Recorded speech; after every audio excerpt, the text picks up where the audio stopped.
মানুষের জীবনে সবচেয়ে কষ্টের জিনিসটা হলো সবসময় নিজের কষ্টটা হাসি মুখে লুকিয়ে রাখতে হয়। আমি ছোটবেলা থেকে শিখে গেছি, চাইলেই সবকিছু পাওয়া যায় না। কিছু স্বপ্ন শুধু দূর থেকে দেখার জন্যই হয়। জীবন আমাকে খুব তাড়াতাড়ি বুঝিয়ে দিয়েছে, গরিব মানুষের ইচ্ছা থাকতে নেই, ভালোবাসা থাকতে নেই, আর কাদারও অধিকার থাকে না।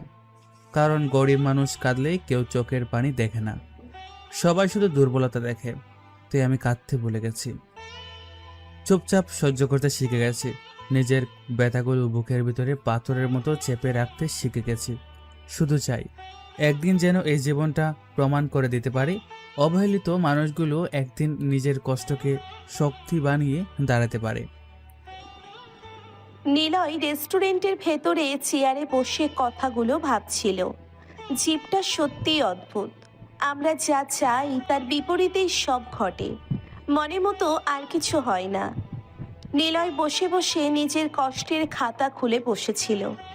তখনই তার কানে ম্যানেজারের ডাক এলো। এই নিলয়, একটা ডেলিভারি আছে, যা পৌঁছে দিয়ে আয় তো। এখন এত রাতে? হ্যাঁ, একটু কষ্ট করে দিয়ে আয়, হয়তো খুব দরকার। নিলয় হাতের ঘড়ির দিকে তাকালো। রাত 12টা।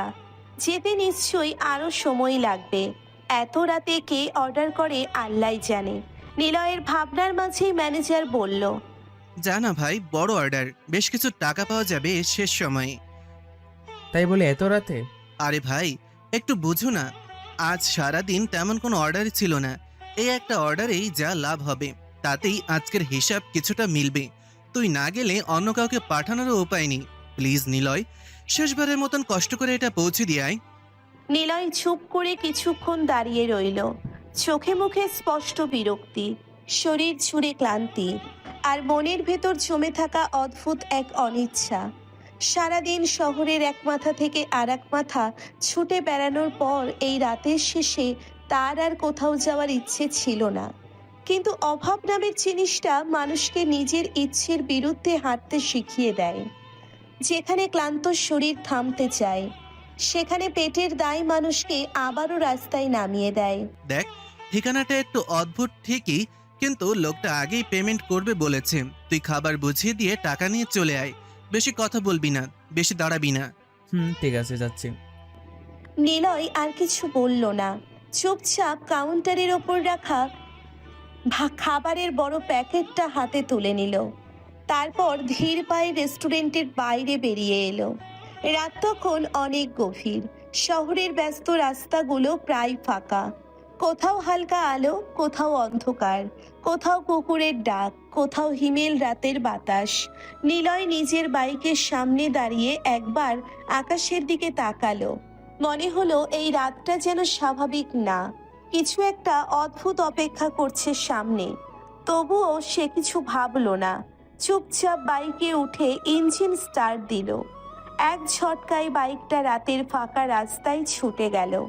শহরের আলো ধীরে ধীরে কমতে লাগলো।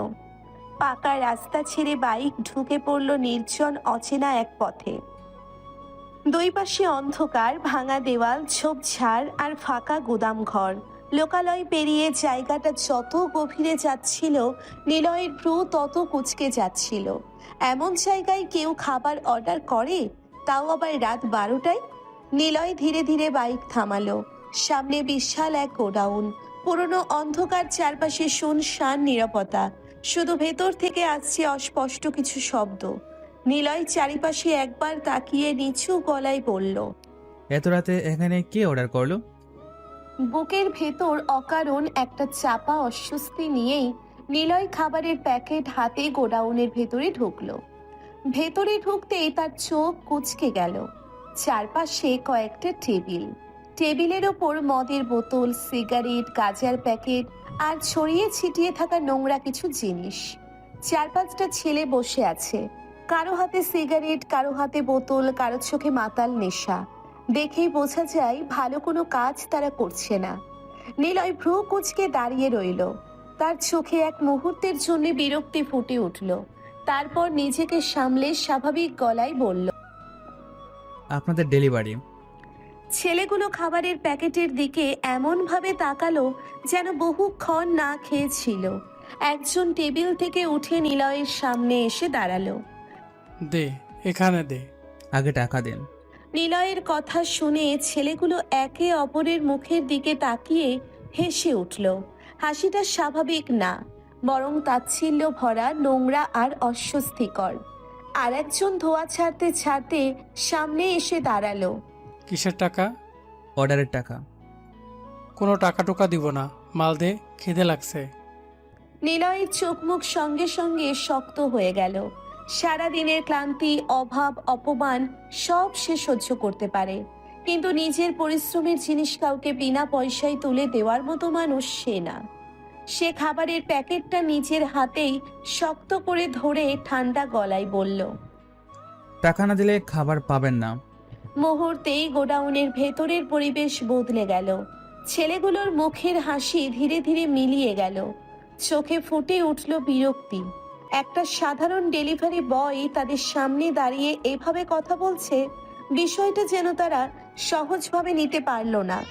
একজন সিগারেট ছুঁড়ে ফেলে নিলয়ের সামনে এসে দাঁড়ালো। বেশি কথা বলিস না, যা বলছি চুপচাপ মাল রেখে চলে যা। আমি খাবার দিতে এসেছি, ফ্রি সার্ভিস দিতে না। টাকা দিন, খাবার নিন, না হলে আমি চলে যাচ্ছি। নিলয়ের গলায় ভয় ছিল না, বরং অদ্ভুত এক ঠান্ডা দৃঢ়তা ছিল, যেটা দেখে ছেলেগুলো এবার সত্যিই চুপ হয়ে গেল। কয়েক সেকেন্ডের নীরবতা, তারপর হঠাৎ একজন টেবিলে হাত মেরে দাঁড়িয়ে উঠল। ওই, একটা ডেলিভারি বয় হয়ে আমাদের সাথে দরাদরি করছিস? পরিস্থিতি মুহূর্তেই গরম হয়ে উঠল। নিলয় বুঝে গেল এখান থেকে শান্তিতে বের হওয়া এত সহজ হবে না। দৌড়াদৌড়ি না, যা পাও না শুধু সেটাই চাইছি। সারাদিন খেটে মানুষের দরজায় দরজায় খাবার পৌঁছে দিই, ভিক্ষা চাই না। খাবারের দাম দিন, খাবার নিন, এতটুকু বলছি। নিলয়ের গলায় রাগ ছিল না, ছিল ঠান্ডা কড়া অদ্ভুত এক স্থিরতা। যে স্থিরতা সাধারণ মানুষের মধ্যে থাকে না, যে স্থিরতা সে অনেক কিছু চুপচাপ সহ্য করতে করতে। ছেলেটা ঠোঁট বাঁকিয়ে হেসে উঠল। হাসিটা ছিল অবহেলার, যেন সামনে দাঁড়িয়ে থাকা ছেলেটাকে সে মানুষই মনে করছে না। দিব না টাকা, কি করবি? চারপাশের বাকিরাও হেসে উঠল। কারো হাতে সিগারেট, কারো চোখে নেশা, কারো ঠোঁটে নোংরা তাচ্ছিল্য। তারা ভাবছে সামনে দাঁড়িয়ে আছে একটা সাধারণ ডেলিভারি বয়। দুটো ধমক, দুটো গালি, একটু ভয় দেখালেই খাবার ফেলে লেজ গুটিয়ে পালাবে। নিলয় ধীরে ধীরে খাবারের প্যাকেটটা আরো শক্ত করে ধরল। তার চোখ দুটো এবার স্থির, অস্বাভাবিক ঠান্ডা। কিছুই না, খাবার নিয়ে চলে যাব।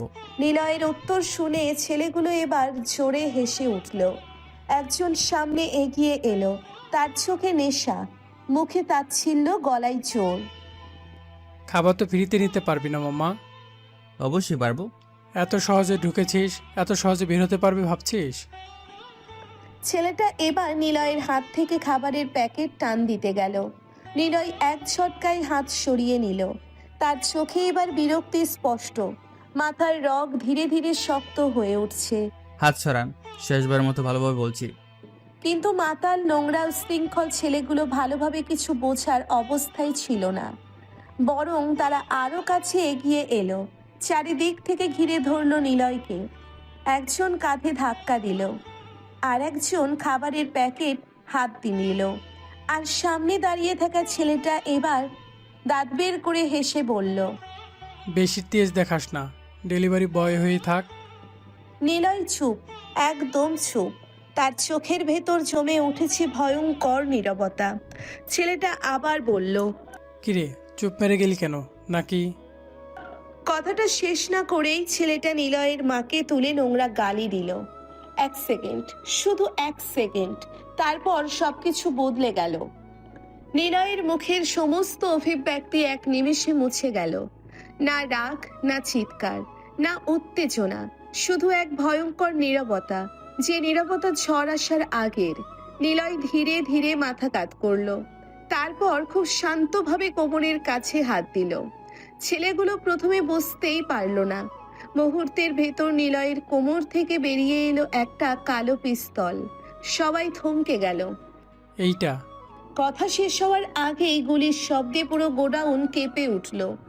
সামনে দাঁড়িয়ে থাকা ছেলেটার কপাল ভেদ করে গুলি বেরিয়ে গেল। সে শব্দও করতে পারল না। চোখ বড় বড় করে সোজা মেঝেতে লুটিয়ে পড়ল। 1 সেকেন্ড আগেও যে ছেলেটা দাঁড়িয়ে হাসছিল, 1 সেকেন্ড পর সে নিথর। চারপাশ মুহূর্তেই জমে গেল। কারো হাতে ধরা বোতল পড়ে ভেঙে গেল, কারো মুখ থেকে সিগারেট পড়ে গেল, কারো চোখ কোটর ছেড়ে বেরিয়ে আসার উপক্রম। নেশা 1 সেকেন্ডেই উড়ে গেল সবার। ছেলেগুলো কাঁপতে কাঁপতে 2 পা পিছিয়ে গেল। চোখে মুখে স্পষ্ট আতঙ্ক। মুহূর্ত আগেও যাকে তারা ডেলিভারি বয় ভাবছিল, এখন তার হাতের পিস্তল আর চোখের দিকে তাকিয়ে নিঃশ্বাস পর্যন্ত নিতে পারছে না। একজন হঠাৎ হাঁটু গেড়ে বসে পড়ল। ভাই ভুল হয়ে গেছে, ভাই মাফ করে দেন। ভাই চিনতে পারি নাই, ভুল হয়েছে ভাই, মাফ কইরা দেন। নিলয় নির্বিকার। তার মুখে না রাগ, না দয়া, না করুণা, শুধু ঠান্ডা নির্মম শূন্যতা। সে ধীরে ধীরে নিচে তাকালো, তার পা জড়িয়ে ধরা ছেলেটার দিকে। তারপর বরফ শীতল গলায় বলল, আমার ডিকশনারিতে ক্ষমা বলে কোনো শব্দ নেই। পরের কয়েক সেকেন্ড গোডাউনের ভেতর শুধু গুলির শব্দ শোনা গেল। ঠাস ঠাস ঠাস, 1টা 2টা 3টে। কয়েক সেকেন্ড আগেও যেখানে মাতাল হাসি ছিল, সেখানে এখন শুধু নিথর দেহ পড়ে আছে। সব শেষ করে নিলয় একবার চারিপাশে তাকালো। তার নিঃশ্বাস স্বাভাবিক, চোখ শান্ত, মুখে কোনো পরিবর্তন নেই, যেন কিছুই হয়নি। সে ধীরে ধীরে পিস্তলটা আবার কোমরে গুজে রাখলো। মেঝে থেকে খাবারের প্যাকেটটা তুলে নিল। একবার নিজের জামার ভাঁজ ঠিক করলো। তারপর স্বাভাবিক ভঙ্গিতে ঘুরে দাঁড়িয়ে গোডাউন থেকে বেরিয়ে গেল। বাইরে তখনও রাত আগের মতোই নীরব। হালকা বাতাস বইছে, দূরে কুকুর ডাকছে, শহর নিশ্চিন্তে ঘুমাচ্ছে। আর নিলয় খাবারের প্যাকেট হাতে একদম স্বাভাবিক মুখে নিজের বাইকে উঠে চলে গেল, যেন কিছুই হয়নি। রাতের শহর তখনও আগের মতোই নির্লিপ্ত। কোথাও কিছু থেমে নেই, কোথাও কিছু বদলায়নি। শুধু বদলে গেছে কয়েকটা মানুষের শ্বাস নেওয়ার অধিকার। আর নিলয়, সে যেন কিছুই হয়নি এমন স্বাভাবিক মুখে বাইক চালিয়ে আবার ফিরে এলো রেস্টুরেন্টের সামনে। রেস্টুরেন্টের ঝাঁপ এখনো পুরোপুরি নামানো হয়নি, ভেতরে অল্প আলো জ্বলছে। ম্যানেজার কাউন্টারের সামনে দাঁড়িয়ে হিসেব লিখছিল। নিলয়কে এত তাড়াতাড়ি ফিরে আসতে দেখে সে অবাক হয়ে তাকালো। কিরে, এত তাড়াতাড়ি ফিরে এলি কেন? নিলয় একদম স্বাভাবিক ভঙ্গিতে বাইক স্ট্যান্ডে রাখলো। হাতে ধরা খাবারের প্যাকেটটা কাউন্টারের ওপর রেখে শান্ত গলায় বলল, কোথায় যে পাঠান ভাই, ওরা খাবার নিবে না বললো। ম্যানেজার বিরক্ত হয়ে কপালে হাত ঠেকালো। তার মুখে রাগ, বিরক্তি আর অসহায়তা একসাথে জমে উঠল। ধুর চাই, যত সব যাওরা মানুষগুলো না, নিজের অর্ডার দিবে আবার মানুষের উল্টাই ঝামেলায় ফেলেই দিবে। তোর এত রাতে দূরে যাওয়া অযথা কষ্টই হইল। নিলয় হালকা করে হাসলো, খুব ছোট, খুব শান্ত, অদ্ভুত এক হাসি, যে হাসির মানে কেউ বুঝবে না। সে কাউন্টারে হেলান দিয়ে দাঁড়িয়ে নিচু গলায় বলল, আগে কষ্ট লাগতেছিল, এখন সুখ সুখ লাগতেছে। ম্যানেজার ভ্রুকুচকে নিলয়ের দিকে তাকালো। কথাটার মানে ঠিক বুঝলো না, কিন্তু ক্লান্ত রাতের শেষে আর কিছু জিজ্ঞেস করলো না। যা বাসায় যা, অনেক রাত হইছে। যাই, মা অপেক্ষা করছে। এই একটাই জায়গা যেখানে কেউ তার জন্য সত্যি অপেক্ষা করে, না টাকার জন্য, না প্রয়োজনের জন্যে, না স্বার্থের জন্য, শুধু তার ফেরার অপেক্ষা। নিলয় খাবারের প্যাকেট হাতে নিয়ে হেলমেট পরে চুপচাপ বাইকে উঠে বসলো।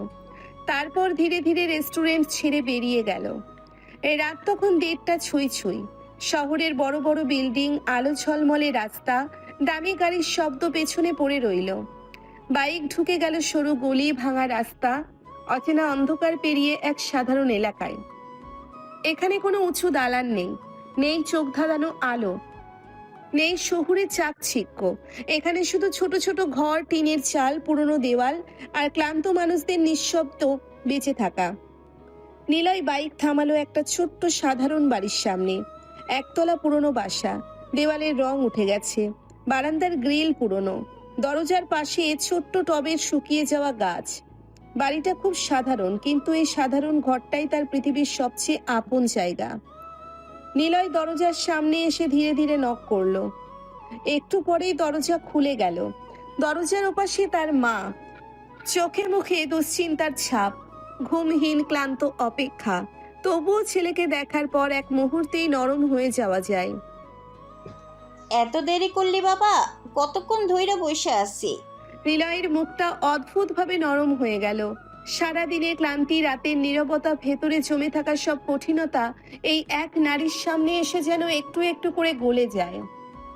নিলয় জুতা খুলে ভেতরে ঢুকতে ঢুকতে শান্ত গলায় বলল, কাজ ছিল মা, দেরি হয়েছে একটু। আমি জানি কাজ ছিল, তাই বসে আছি না খাইয়া। তোকে ছাড়া খাবো কেমনে? নিলয় থেমে গেল। এক মুহূর্ত চুপ করে মায়ের দিকে তাকিয়ে রইল। এই পৃথিবীতে হয়তো একমাত্র এই মানুষটারই ফিরে আসার জন্যে না খেয়ে বসে থাকতে পারে। নিলয়ের বুকের ভেতরটা হঠাৎ কেমন ভারী হয়ে উঠল। সে হাতে ধরা খাবারের প্যাকেটটা মায়ের দিকে বাড়িয়ে দিয়ে ধীরে বলল, চলো মা, আজ একসাথে খাই। ঘরের ভেতরটা ছোট, সাধারণ, একদমই সাদামাটা। একটা পুরনো টেবিল, দুটো চেয়ার, কোনায় রাখা ছোট্ট ফ্রিজ, দেওয়ালে টাঙানো পুরনো ঘড়ি যার কাঁটা তখন গভীর রাতের গল্প বলছে। তবুও এই ছোট্ট ঘরটার ভেতর এমন এক শান্তি আছে যেটা শহরের বড় বড় অট্টালিকাতেও পেলে না। নিলয় চুপচাপ খাবারের প্যাকেটটা খুলে প্লেটে খাবার বাড়তে লাগলো। ভাত, মাংস, একটু সালাদ, সাধারণ খাবার, কিন্তু মায়ের সঙ্গে বসে খাওয়ার জন্যে এটাই যেন পৃথিবীর সেরা আয়োজন। মা চুপচাপ ছেলের দিকে তাকিয়েছিলেন, চোখে মায়া, মুখে চিন্তা, কণ্ঠে জমে থাকা অগণিত না বলা প্রশ্ন। শেষে ধীরে ধীরে বললেন, এত দেরি হইল কেন বাপ? নিলয় হাতের প্লেটটা মায়ের সামনে নামিয়ে শান্ত গলায় বলল, ডেলিভারি ছিল মা, একটু দূরে যেতে হয়েছিল। রাত কইরা আর যাইস না বাবা, আমার বুক ধরফর করে। যতক্ষণ তুই বাসায় না ফিরোস ততক্ষণ আমার মন শান্তি পায় না। নিলয়ের চোখ এক মুহূর্তের জন্য নরম হয়ে এলো। পৃথিবীতে হাজার মানুষ তার দিকে তাকিয়েছে। কেউ তাকে ব্যবহার করেছে, কেউ অবহেলা করেছে, কেউ প্রয়োজন শেষ হলে মুখ ফিরিয়ে নিয়েছে, কিন্তু এই একজন মানুষ শুধু তার ফেরা চায়। নিলয় মায়ের দিকে তাকিয়ে হালকা গলায় বলল, আচ্ছা মা, তুমি বসো, আমি হাত মুখ ধুয়ে আসি। মা মাথা নেড়ে চুপ করে বসে রইলেন। নিলয় ধীরে ধীরে ওয়াশরুমে ঢুকে মুখে পানি দিল। ঠান্ডা পানি গড়িয়ে পড়ল কপাল বেয়ে, চোখ বেয়ে, গাল বেয়ে। আয়নার সামনে কয়েক সেকেন্ড স্থির দাঁড়িয়ে রইল সে। মুখটা শান্ত, স্বাভাবিক, এতটাই স্বাভাবিক যেন এই রাতের সঙ্গে তার কোনো অস্বাভাবিক সম্পর্কই নেই। কিছুক্ষণ পর সে আবার ফিরে এলো। চুলের ডগা ভেজা, চোখে ক্লান্তি, কিন্তু মুখে অদ্ভুত প্রশান্তি। সে এসে মায়ের সামনে বসলো। প্লেটটা নিচের দিকে টেনে নিয়ে হাত দিয়ে খাবার মেখে ছোট্ট করে তুলে মায়ের মুখের সামনে ধরলো। মুখ খোলো মা। তুই আগে খা বাবা। আমি পরে খাইতেছি, আগে তুমি।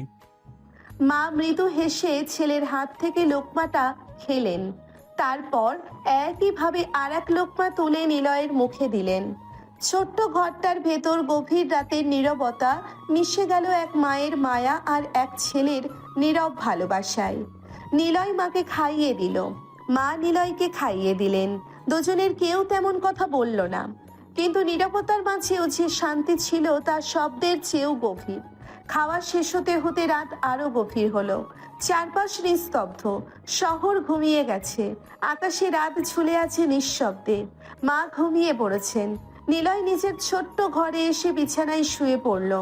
ঘর অন্ধকার, সিলিং ফ্যান ধীরে ধীরে ঘুরছে, জানালার ফাঁক দিয়ে আসা হালকা বাতাস পর্দা নাড়িয়ে দিচ্ছে।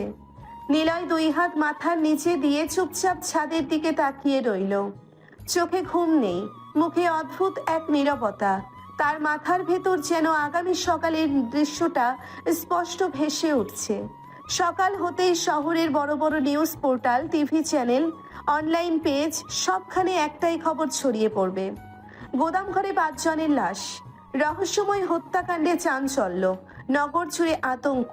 কে বা কারা জড়িত এখনো অজানা। পুলিশ আসবে, মিডিয়া আসবে, হইচই হবে, শোরগোল হবে, অনেক প্রশ্ন উঠবে, কিন্তু উত্তর কেউ পাবে না। কে মেরেছে, কেন মেরেছে, কিভাবে মেরেছে কেউ জানবে না। অন্ধকার ঘরে শুয়ে শুয়ে নিলয়ের ঠোঁটের কোণে ধীরে ধীরে এক চিলতে হাসি ফুটে উঠল। শান্ত, নীরব, অদ্ভুত। তারপর চোখ বন্ধ করে সে নিঃশব্দে হাসল। পরের দিন সকালটা শুরু হলো অন্য সব সাধারণ দিনের মতোই। সূর্যের আলো উঠল, মানুষ ঘুম থেকে জাগলো। শহর আবার নিজের ব্যস্ততায় ছুটতে শুরু করলো। কিন্তু সকাল গড়াতেই পুরো শহরের বাতাসে ছড়িয়ে পড়ল নতুন এক শোরগোল। চায়ের দোকান, রাস্তার মোড়, লোকাল বাস, অফিসের টেবিল, মোবাইলের স্ক্রিন, সবখানে একটাই খবর। বড় বড় নিউজে হেডলাইন, চোখ ধাঁধানো লাল অক্ষরে একটাই সংবাদ: গোদামঘরে রহস্যজনকভাবে 5 যুবকের মরদেহ উদ্ধার। নগর জুড়ে চাঞ্চল্য, কে বা কারা জড়িত এখনো অজানা। আরও এক হেডলাইন, মধ্যরাতে গুলির শব্দ কেউ শোনেনি, নির্জন গুদামে 5 খুন, আতঙ্কে পুরো শহর, আরও একসাথে 5 জন খুন, পরিকল্পিত নাকি গ্যাং দ্বন্দ্ব, রহস্যে পুলিশ। টিভির পর্দায় ব্রেকিং নিউজ, মোবাইল স্ক্রিনে একের পর এক নোটিফিকেশন, সোশ্যাল মিডিয়ায় তোলপাড়। মানুষ ভয় পাচ্ছে, আলোচনা করছে, গল্প বানাচ্ছে, ধারণা দিচ্ছে। কেউ বলছে গ্যাংওয়্যার, কেউ বলছে ড্রাগ ডিলিংয়ের ঝামেলা, কেউ বলছে পুরনো শত্রুতা। কিন্তু সত্যিটা সেটা শুধু একজনই জানে। নিলয় বাসার ছাদে দাঁড়িয়েছিল। সকালের নরম রোদ মুখে পড়েছে, হাতে ফোন, চোখ ফোনের স্ক্রিনে। নিউজ পোর্টালের হেডলাইনগুলো একটার পর একটা স্ক্রল করছে। তার মুখে কোনো ভয় নেই, না অস্থিরতা, না দুশ্চিন্তা, শুধু স্থির, শান্ত, স্বাভাবিক এবং নীরবতা। যেন খবরটা তার জন্যে না, যেন সে শুধু আর 10টা মানুষের মতোই এই খবর পড়ছে।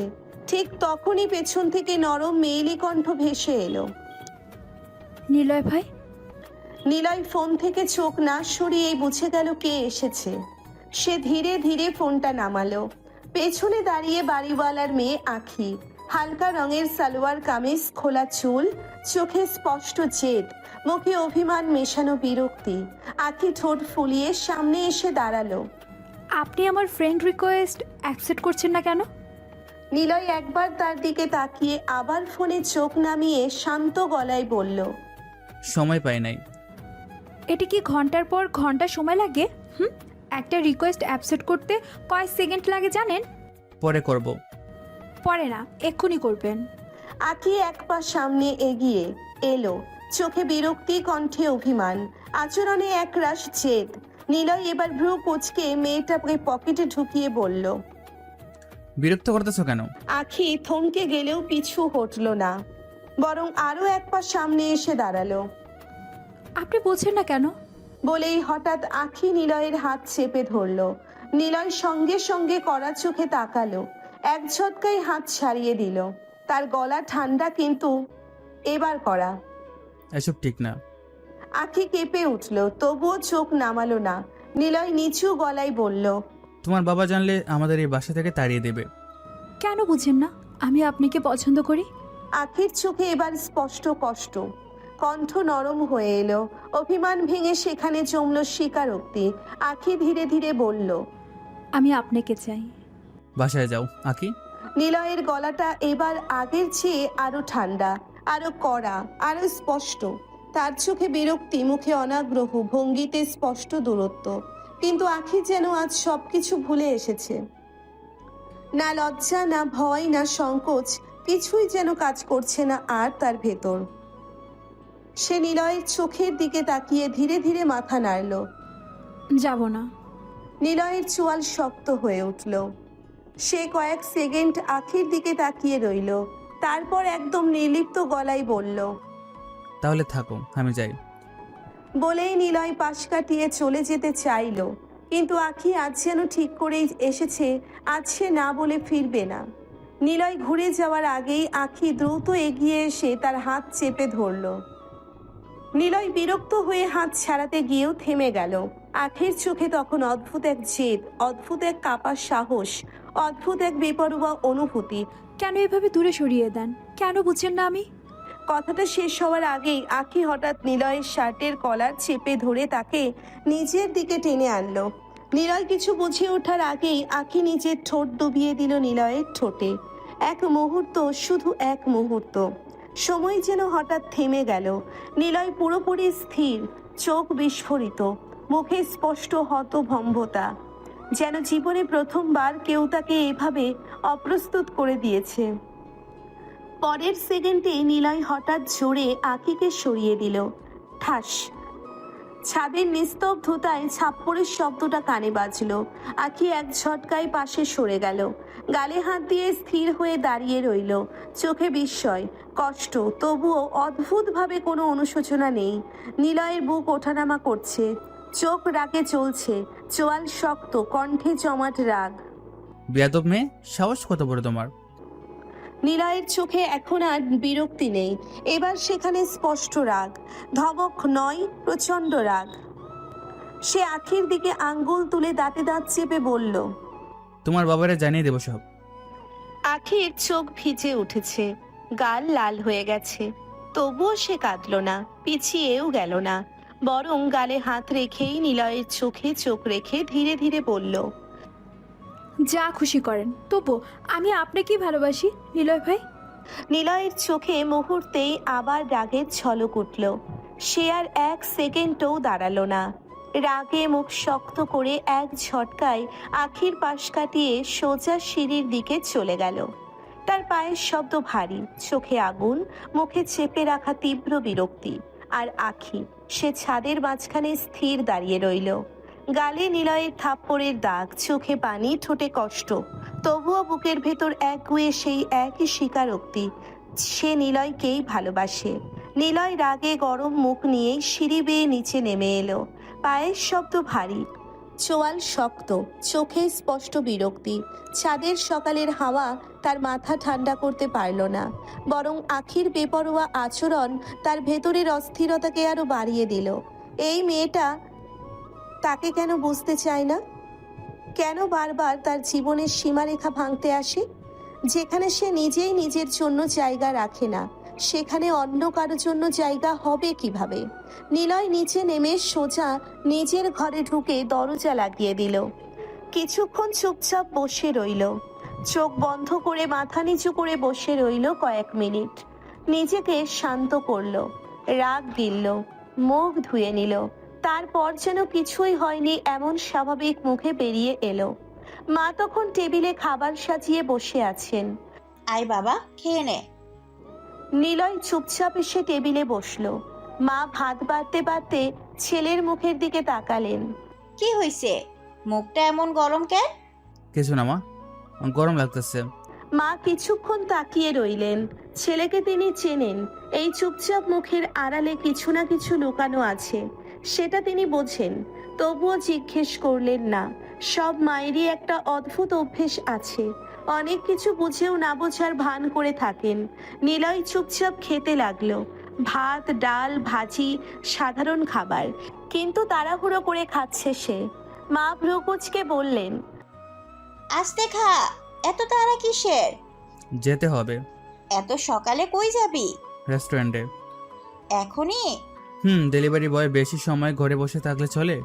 পেট তো আর বসে থাকে না মা। নিলয়ের কথায় মা চুপ হয়ে গেলেন। এই ছেলেটা সব কথা এমনভাবে বলে যেন অভিযোগ না, কিন্তু প্রতিটি শব্দের ভেতর জীবনের ক্লান্তি লেগে থাকে। মা শুধু দীর্ঘশ্বাস ফেলে বললেন, সাবধানে যাস বাবা। হুম।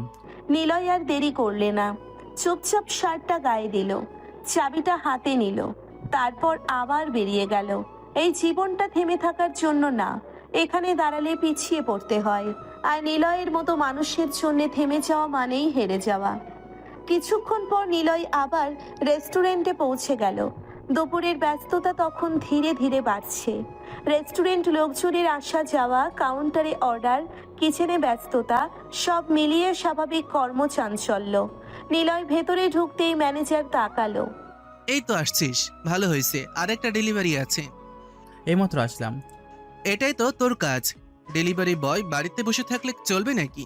ঠিক বলছেন, দেন কোথায় যেতে হবে?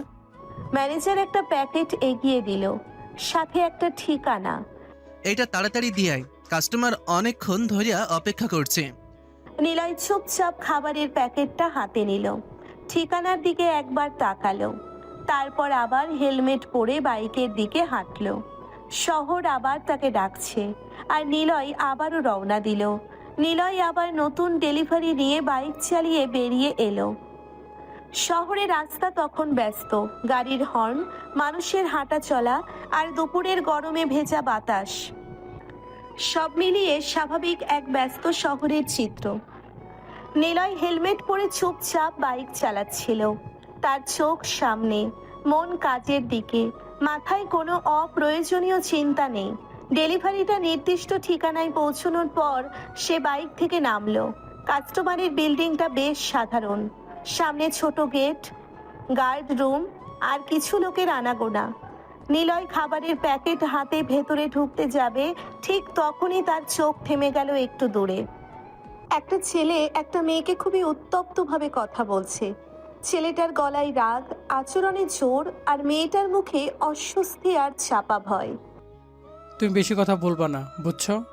আমি যা বলছি সেটাই হবে। দেখুন, আমি আপনার সাথে এভাবে কথা বলতে চাই না, প্লিজ আমাকে যেতে দিন। নিলয় কয়েক সেকেন্ড তাকিয়ে রইল। তার মুখে কোনো আবেগ নেই, না সহানুভূতি না রাগ, শুধু পর্যবেক্ষণ। তারপর ধীরে ধীরে সে পকেট থেকে ফোন বের করলো, একটা নাম্বার ডায়াল করলো। এই লোকেশনটা নাও, এখান থেকে ছেলেটাকে এখনই তুলে নাও। জি বস, বুঝেছি, আসছি। নিলয় ফোন কেটে দিল। তারপর আবার খাবারের প্যাকেট হাতে নিল, যেন কিছুই হয়নি। মাত্র কয়েক মিনিটের মধ্যেই ঘটনাটা বদলে গেল। একটা সিকিউরিটি টিম দ্রুত এসে উপস্থিত হলো। তারা সরাসরি পরিস্থিতি নিয়ন্ত্রণে নিল। ছেলেটাকে আলাদা করে নিয়ে যাওয়া হলো জিজ্ঞাসাবাদের জন্য। কি হচ্ছে সব? আমাকে ধরেছেন কেন? আপনি এখানে বিশৃঙ্খলা সৃষ্টি করছেন, চলুন আমাদের সাথে। ছেলেটা চিৎকার করলেও কেউ আর শুনল না। মেয়েটা দাঁড়িয়ে হতভম্ব হয়ে তাকিয়ে রইল। তার হাত কাঁপছে, চোখে এখনো ভয়।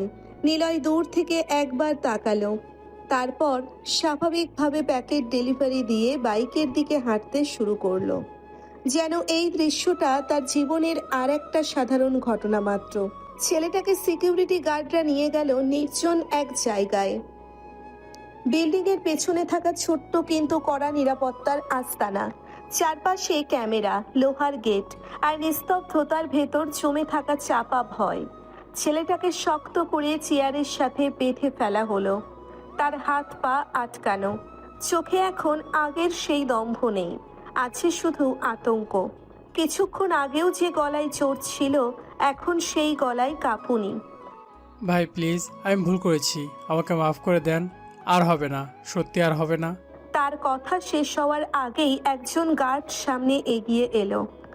চোখে কঠোরতা, মুখে কোনো আবেগ নেই। মাপ, আমাদের এখানে এই শব্দটাই নেই। বলেই সে এক ধাপ সামনে এগিয়ে এলো। তার কণ্ঠ আরো শক্ত হলো। রাস্তায় দাঁড়িয়ে মেয়ে মানুষকে উত্ত্যক্ত করো, তারপর ভাবো মাপ বললেই সব শেষ। ছেলেটা ভয়ে কাঁপতে কাঁপতে মাথা নিচু করে ফেললো। চোখে পানি, মুখে অনুরোধ, কণ্ঠে ভাঙা অসহায়তা। ভাই, আমি বুঝতে পারি নাই, ভুল হয়ে গেছে, দয়া করেন। কিন্তু কথা শেষ হওয়ার আগেই গার্ডের ধৈর্য শেষ হয়ে গেল। সে আর কিছু না বলে ছেলেটার দিকে এগিয়ে গিয়ে পরিস্থিতি বিগড়ে দিল। সে ইচ্ছে মতো মারতে শুরু করলো ছেলেটাকে। চারপাশে থাকা অন্য গার্ডরা নীরবে দাঁড়িয়ে রইল। এটা নতুন কিছু না, এখানে নিয়ম ভাঙার পরিণতি খুব পরিষ্কার। কিছুক্ষণ পর পরিস্থিতি শান্ত হলো। ছেলেটা নিথর হয়ে মেঝেতে বসে আছে, ভয়ে ভেঙে পড়া চোখে চারপাশ দেখছে। গার্ড কাছে এসে ঠান্ডা গলায় বলল, এবার যদি শহরের কোনো মেয়ের দিকে চোখ তুলে তাকাও, তাহলে পরের বার মাপ বলার সময়ও পাবে না। ছেলেটা কোনো উত্তর দিল না, শুধু মাথা নিচু করে কাঁপতে থাকলো। আর কিছুটা দূরে নিলয় তখনও বাইকের দিকে হাঁটছিল। তার পেছনে কি হলো, কে কাকে কিভাবে শিখিয়ে দিল, সে কোনোভাবেই যেন তার দৈনন্দিন জীবনের অংশ না। নিলয় আবার রেস্টুরেন্টে ফিরে এলো। বাইকের হেলমেটটা কাউন্টারে রেখে চুপচাপ ভেতরে ঢুকতেই চারপাশের ব্যস্ততা আবার তার চারপাশ ঘিরে ধরল। কিচেনের শব্দ, অর্ডারের ডাক, কাস্টমারের ভিড়, সব মিলিয়ে একটা স্বাভাবিক কর্মচাঞ্চল্য। ম্যানেজার কাউন্টারের পাশেই দাঁড়িয়েছিল। নিলয়কে দেখেই হালকা ভ্রু তুলে এগিয়ে এলো। ভাই, একটা খবর শুনছোস? কি খবর ভাই? আরে, রাতে তুই যে জায়গায় ডেলিভারি দিতে গিয়েছিলি, ওইখানে নাকি আজ 5টা লাশ পাওয়া গেছে। নিলয়ের মুখে কোনো তাড়াহুড়ো দেখা গেল না, চোখ একটু উঠল শুধু। তারপর আবার স্বাভাবিক। তাই নাকি? হ্যাঁ রে, অল্পের জন্য বেঁচে গেছিস, না হলে তুইও ফেসে যেতি। নিলয় হালকা করে শ্বাস ছাড়ল। তার চোখে কোনো ভয় নেই, আছে শুধু ঠান্ডা স্থিরতা। ভেতরে ভেতরে সে নিজেই নিজের কথা ভাবল। আমি ফাঁসি না ভাই, আমি ফাঁসিয়ে দেই। ভাই খুব ভয়ঙ্কর কাণ্ড হয়েছে। ম্যানেজার টেবিলের দিকে হেলান দিয়ে দাঁড়ালো। তার মুখে চিন্তার ভাঁজ নেই, বরং অভ্যাসের মতো স্বাভাবিক গলায় বলল, ভয় পাস না, ওইসব তো প্রায়ই ঘটে। তুই শুধু একটু সাবধানে চলাচল করবি, তাহলেই হবে। নিলয় হালকা মাথা নাড়ল। তার চোখ ম্যানেজারের দিকে, কিন্তু মন কোথাও দূরে। এই শহর, এই ঘটনা, এই মৃত্যু সবই যেন তার কাছে শুধু আর একটা সাধারণ শিরোনাম। সে চুপচাপ হেলমেটটা হাতে তুলে নিল, আর একটা ডেলিভারির জন্য প্রস্তুত হলো, যেন এই কথোপকথন কখনোই শুরু হয়নি। সন্ধ্যার দিকে নিলয় বাসায় ফিরছিল। সারা দিনের ক্লান্তি, ডেলিভারির চাপ আর মাথার ভেতরের অগোছালো চিন্তা সব মিলিয়ে তার শরীরটা ভারী হয়েছিল। সে গেট দিয়ে ভেতরে ঢুকতে যাবে, ঠিক তখনই হঠাৎ তার হাত টেনে ধরল কেউ। নিলয় এক ঝটকায় ঘুরে দাঁড়ালো। কি সমস্যা? আঁখি দাঁড়িয়ে আছে, চোখে আগের সেই জেদ, কিন্তু মুখে এবার একটু শান্ত ভাব। কোনো সমস্যা না। তাহলে টানাটানি করছে কেন? আপনাকে দেখতে ইচ্ছে করছিল। নিলয়ের মুখ শক্ত হয়ে গেল।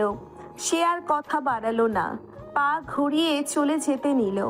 কিন্তু আঁখি আবার তার সামনে এসে দাঁড়ালো। একটু দাঁড়ান না নিলয় ভাই। এগুলো বন্ধ করা, কি বাড়াবাড়ি করো না। নিলয়ের গলায় এবার স্পষ্ট রাগ। সে পাশ কাটিয়ে চলে যেতে চাইল, কিন্তু আঁখি হঠাৎ তার হাতটা আবার ধরে ফেলল, এবার শক্ত করে, যেন ছেড়ে দেবে না। আঁখির চোখ ভিজে উঠেছে। আমি বুঝি না কেন আপনি এত দূরে থাকেন। আমি তো শুধু আপনাকে একটু কাছে চাই। নিলয় থমকে গেল। এক মুহূর্তের জন্যে তার চোখ আঁখির দিকে স্থির হলো। তারপর ঠান্ডা গলায় বলল, ছাড়ো বেয়াদব। ছাড়বো না। আজ যাবেন না? নিলয়ের চোখে রাগ জমে উঠল। সে এবার ধীরে ধীরে আঁখির হাত ছাড়িয়ে নিল। নিজের সীমা বুঝো, আগে এটা ঠিক না। এই কথা বলেই নিলয় সোজা চলে যেতে লাগলো।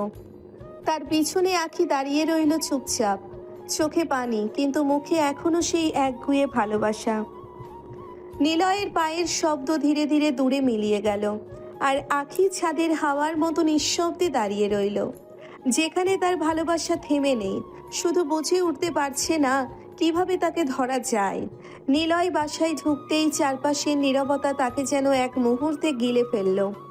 দিনভর শহরের কোলাহল, অর্ডারের চাপ, মানুষের মুখ আর অচেনা ঘটনার ভার সবকিছু পেছনে ফেলে সে যখন নিজের ঘরের দরজা পার হলো, তখন মনে হলো সে যেন অন্য এক পৃথিবীতে ফিরে এসেছে।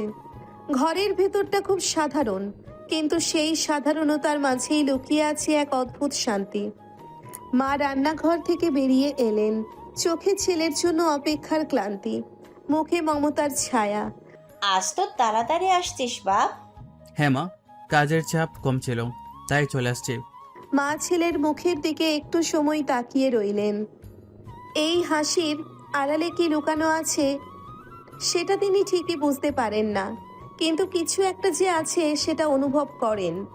আচ্ছা তুই বস, আজ আমি তোর পছন্দের রান্না করব। আচ্ছা মা। মা হালকা হাসি দিয়ে আবার রান্নাঘরের দিকে চলে গেলেন। দরজার শব্দ মিলিয়ে যেতেই ঘরটা আবার নীরব হয়ে গেল। নিলয় ধীরে ধীরে নিজের রুমে গিয়ে ঢুকলো। কাপড় বদলানোর আগে কিছুক্ষণ চুপচাপ দাঁড়িয়ে রইল, তারপর ফ্রেশ হতে বাথরুমে ঢুকলো। ঠান্ডা পানি যখন শরীরে পড়তে লাগলো, মাথার ভেতরের ক্লান্তি যেন একটু একটু করে কমতে শুরু করলো। কিন্তু অদ্ভুতভাবে পানি যতই গড়াচ্ছে, একটা মুখ বারবার ভেসে উঠছে তার চিন্তায়। আঁখি, তার জেদি চোখ, তার বেপরোয়া আচরণ, আর সেই অদ্ভুতভাবে কথা বলা। আমি আপনাকে চাই। নিলয়ের হাত একটু থেমে গেল। সে আয়নার দিকে তাকালো। নিজের মুখে পানির ফোঁটা, চোখে অজানা এক বিরক্তি।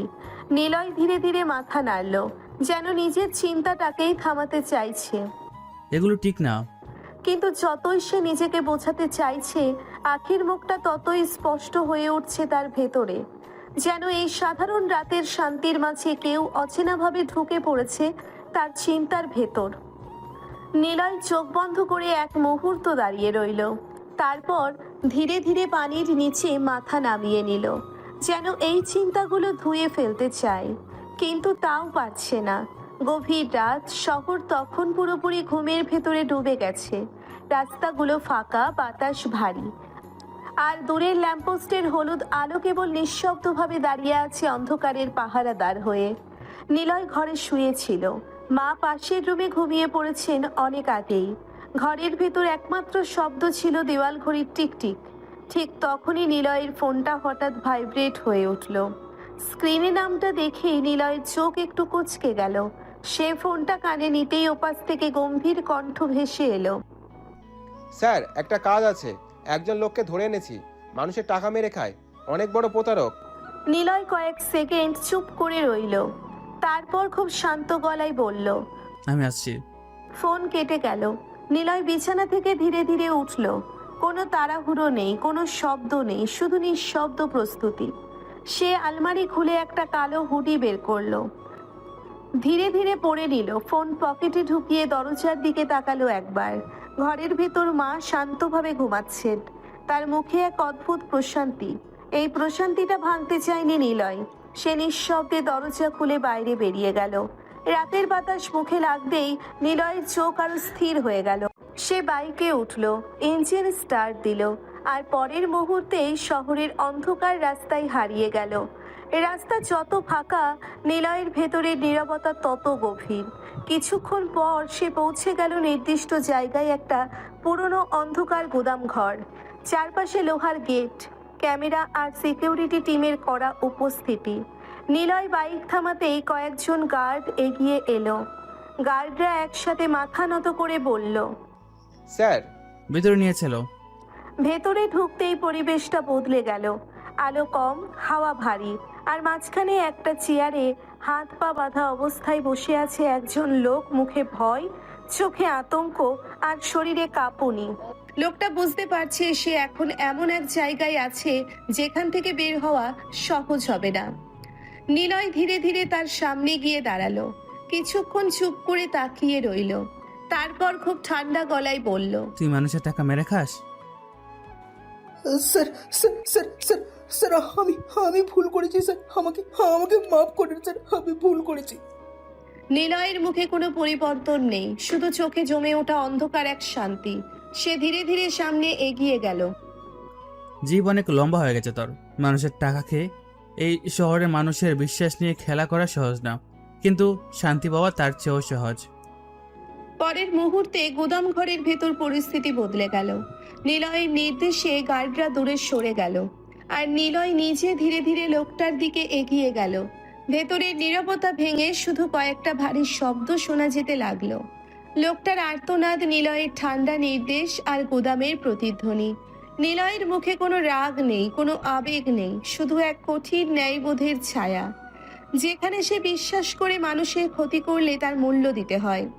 কিছুক্ষণ পর গুদাম ঘরের ভেতর আবার নিস্তব্ধতা ফিরে এলো। নিলয় চুপচাপ দাঁড়িয়েছিল, তার শ্বাস স্বাভাবিক, মুখ স্থির। সে গার্ডদের দিকে তাকিয়ে শুধু বলল, সব ঠিক করে দাও। জি স্যার। নিলয় আর কিছু না বলে ঘুরে দাঁড়ালো, ধীরে ধীরে গুদাম ঘর থেকে বেরিয়ে এলো। রাত তখনও আগের মতোই নীরব। শহর কিছুই জানে না, কিছুই বোঝে না। নিলয় বাইকে উঠে হুডি টেনে মাথা ঢেকে নিল, তারপর আবার অন্ধকার রাস্তায় হারিয়ে গেল, যেন সে কখনো এখানে ছিলই না। গভীর রাত, শহর তখন পুরোপুরি নিস্তব্ধ। রাস্তাগুলোর ফাঁকা বাতাসে এক ধরনের ভারী নীরবতা। নিলয় ধীরে ধীরে বাইক থামালো নিজের বাসার সামনে। হুডি মাথায় টেনে, হেলমেট খুলে সে যখন গেটের দিকে এগোচ্ছিল, ঠিক তখনই হঠাৎ কেউ তার হাত ধরে টান দিল। নিলয় এক মুহূর্তে থমকে গেল, ভ্রু কুঁচকে ঘুরে তাকালো। এত রাতে এখানে কি করছো? আঁখি দাঁড়িয়ে আছে, চুল এলোমেলো, চোখে অস্থিরতা, কণ্ঠে চাপা রাগ আর দুশ্চিন্তা। সে আর কিছু না বলে নিলয়কে টেনে সোজা সিঁড়ির দিকে নিয়ে গেল। নিলয় বাধা দিতে গিয়েও থেমে গেল। শেষ পর্যন্ত বিরক্ত মুখে তার পেছন পেছন উঠে এলো ছাদে। ছাদে এসে নিলয় হাত ছাড়িয়ে নিয়ে দাঁড়ালো। এত রাতে আমাকে এখানে কেন এনেছো? আখি একদম সামনে এসে দাঁড়ালো। তার চোখে আগুন, কণ্ঠে কাঁপা জেদ। এত রাতে আপনি কোথায় গিয়েছিলেন? নিলয় একটু থামলো, তারপর ঠোঁটের কোণে হালকা একটা ব্যঙ্গাত্মক হাসি ফুটে উঠল। গার্লফ্রেন্ডের সাথে দেখা করতে গেছিলাম। 1 সেকেন্ড, আখির পুরো পৃথিবী যেন থেমে গেল। চোখ বড় বড় হয়ে গেল, ঠোঁট কেঁপে উঠল, শরীর স্থির। কি বললেন আপনি? আপনার এসব নাই, আমি আছি আপনার সব। নিলয় শান্তভাবে তার দিকে তাকিয়ে রইল। তার চোখে কোনো আবেগ নেই, শুধু ঠান্ডা একটা ইমোশনাল দেওয়াল। নিজেকে সান্ত্বনা দেওয়া সব বলো। এই কথাটা শোনার সাথে সাথেই আখির চোখ লাল হয়ে উঠল। চোখে জমে থাকা ভালোবাসা এবার রাগে রূপ নিল। সে আর নিজেকে ধরে রাখতে পারল না। এক ধাপ সামনে এগিয়ে এসে নিলয়ের শার্টের সামনে শক্ত করে ধরল। আমি আপনাকে ভালোবাসি, জানেন না আপনি? কোন সাহসে অন্য মেয়ের কাছে যান? আগে থামো। আমি তাকে খুন করে ফেলবো। যে আপনার কাছে যাবে আমি সহ্য করব না। পাগল নাকি তুমি? এমন করছো কেন? আখি 1 সেকেন্ড থেমে গেল, তারপর হঠাৎ নিলয়ের বুকের কাছে মাথা গুজে শক্ত করে কামড়ে ধরল। নিলয় এক ঝটকায় কেঁপে উঠল। কি করছো? নিলয় এবার শক্ত করে তাকে সরিয়ে দিল, কপালে ভাঁজ, চোখে বিরক্তি। আমি আপনাকে ভালোবাসি, জানেন না আপনি? কোন সাহসে অন্য মেয়ের কাছে যাবেন আপনি? আর গেলে আমি তাকে সহ্য করব না। এগুলো বন্ধ করো আখি, নিজের সীমা বুঝো। না, আমি ছাড়বো না, আরও দিব। নিলয় চোখ বন্ধ করে এক মুহূর্ত নিঃশ্বাস ছাড়ল, তারপর ঠান্ডা গলায় বলল, তুমি সত্যি পাগল হয়ে যাচ্ছ। ছাদে তখন রাতের বাতাস আরো ভারী হয়ে উঠল। একদিকে নিলয়ের ঠান্ডা বাস্তবতা আর অন্যদিকে আখির অস্থির বেপরোয়া ভালোবাসা। দুটোর মাঝখানে দাঁড়িয়ে আছে শুধু নীরব রাত। ছাদের বাতাস তখন আরো ঠান্ডা হয়ে উঠেছে।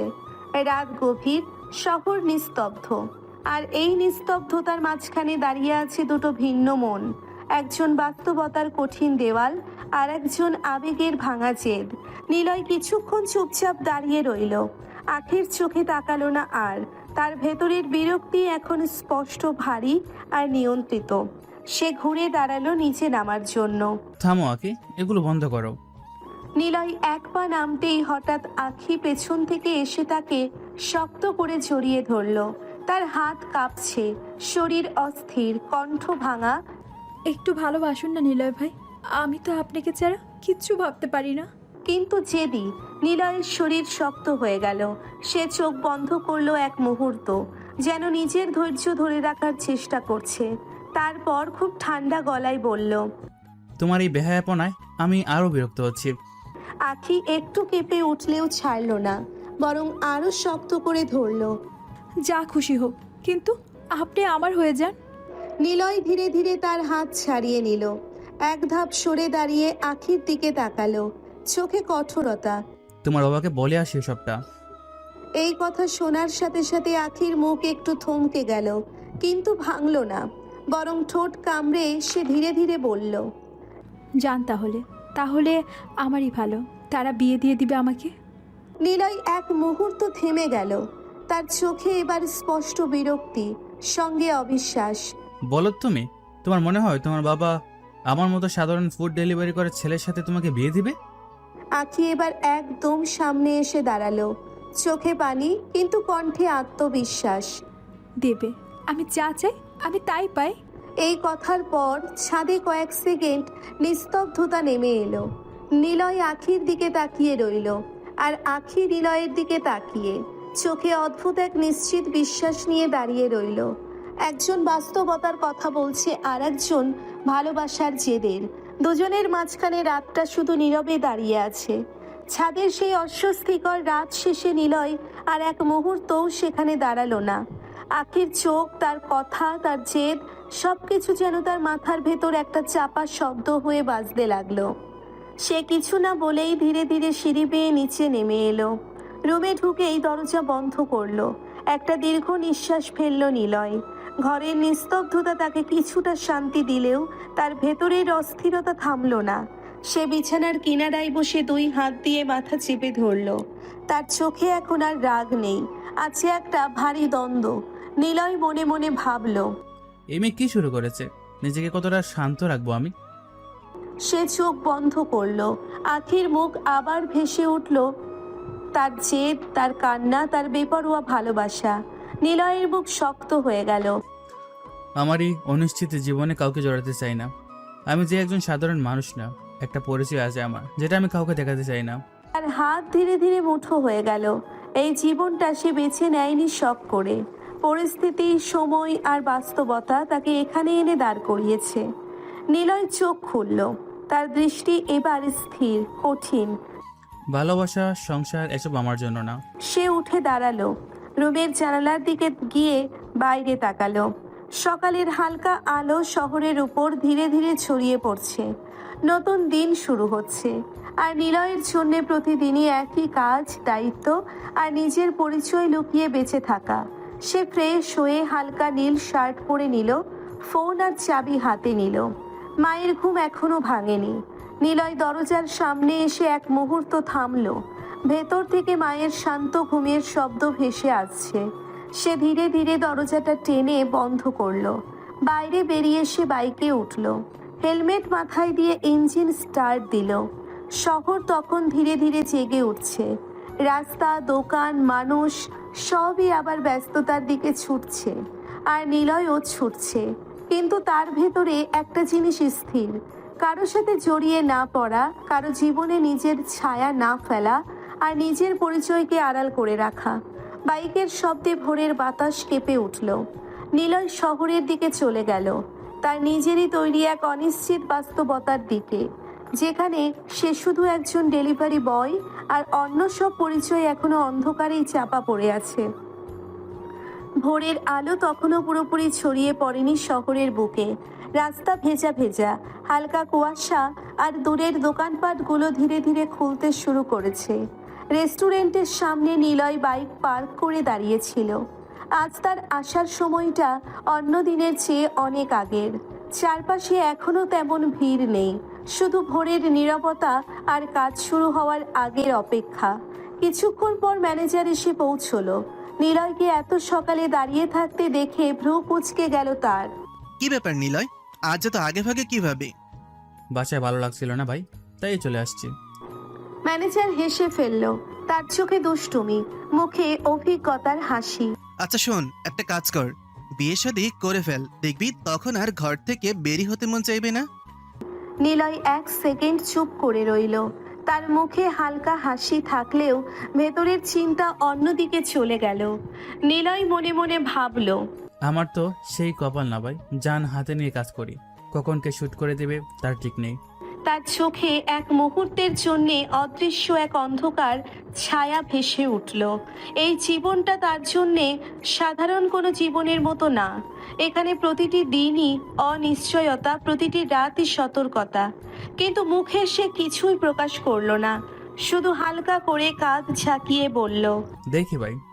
ম্যানেজার হাসতে হাসতে ভেতরে চলে গেল।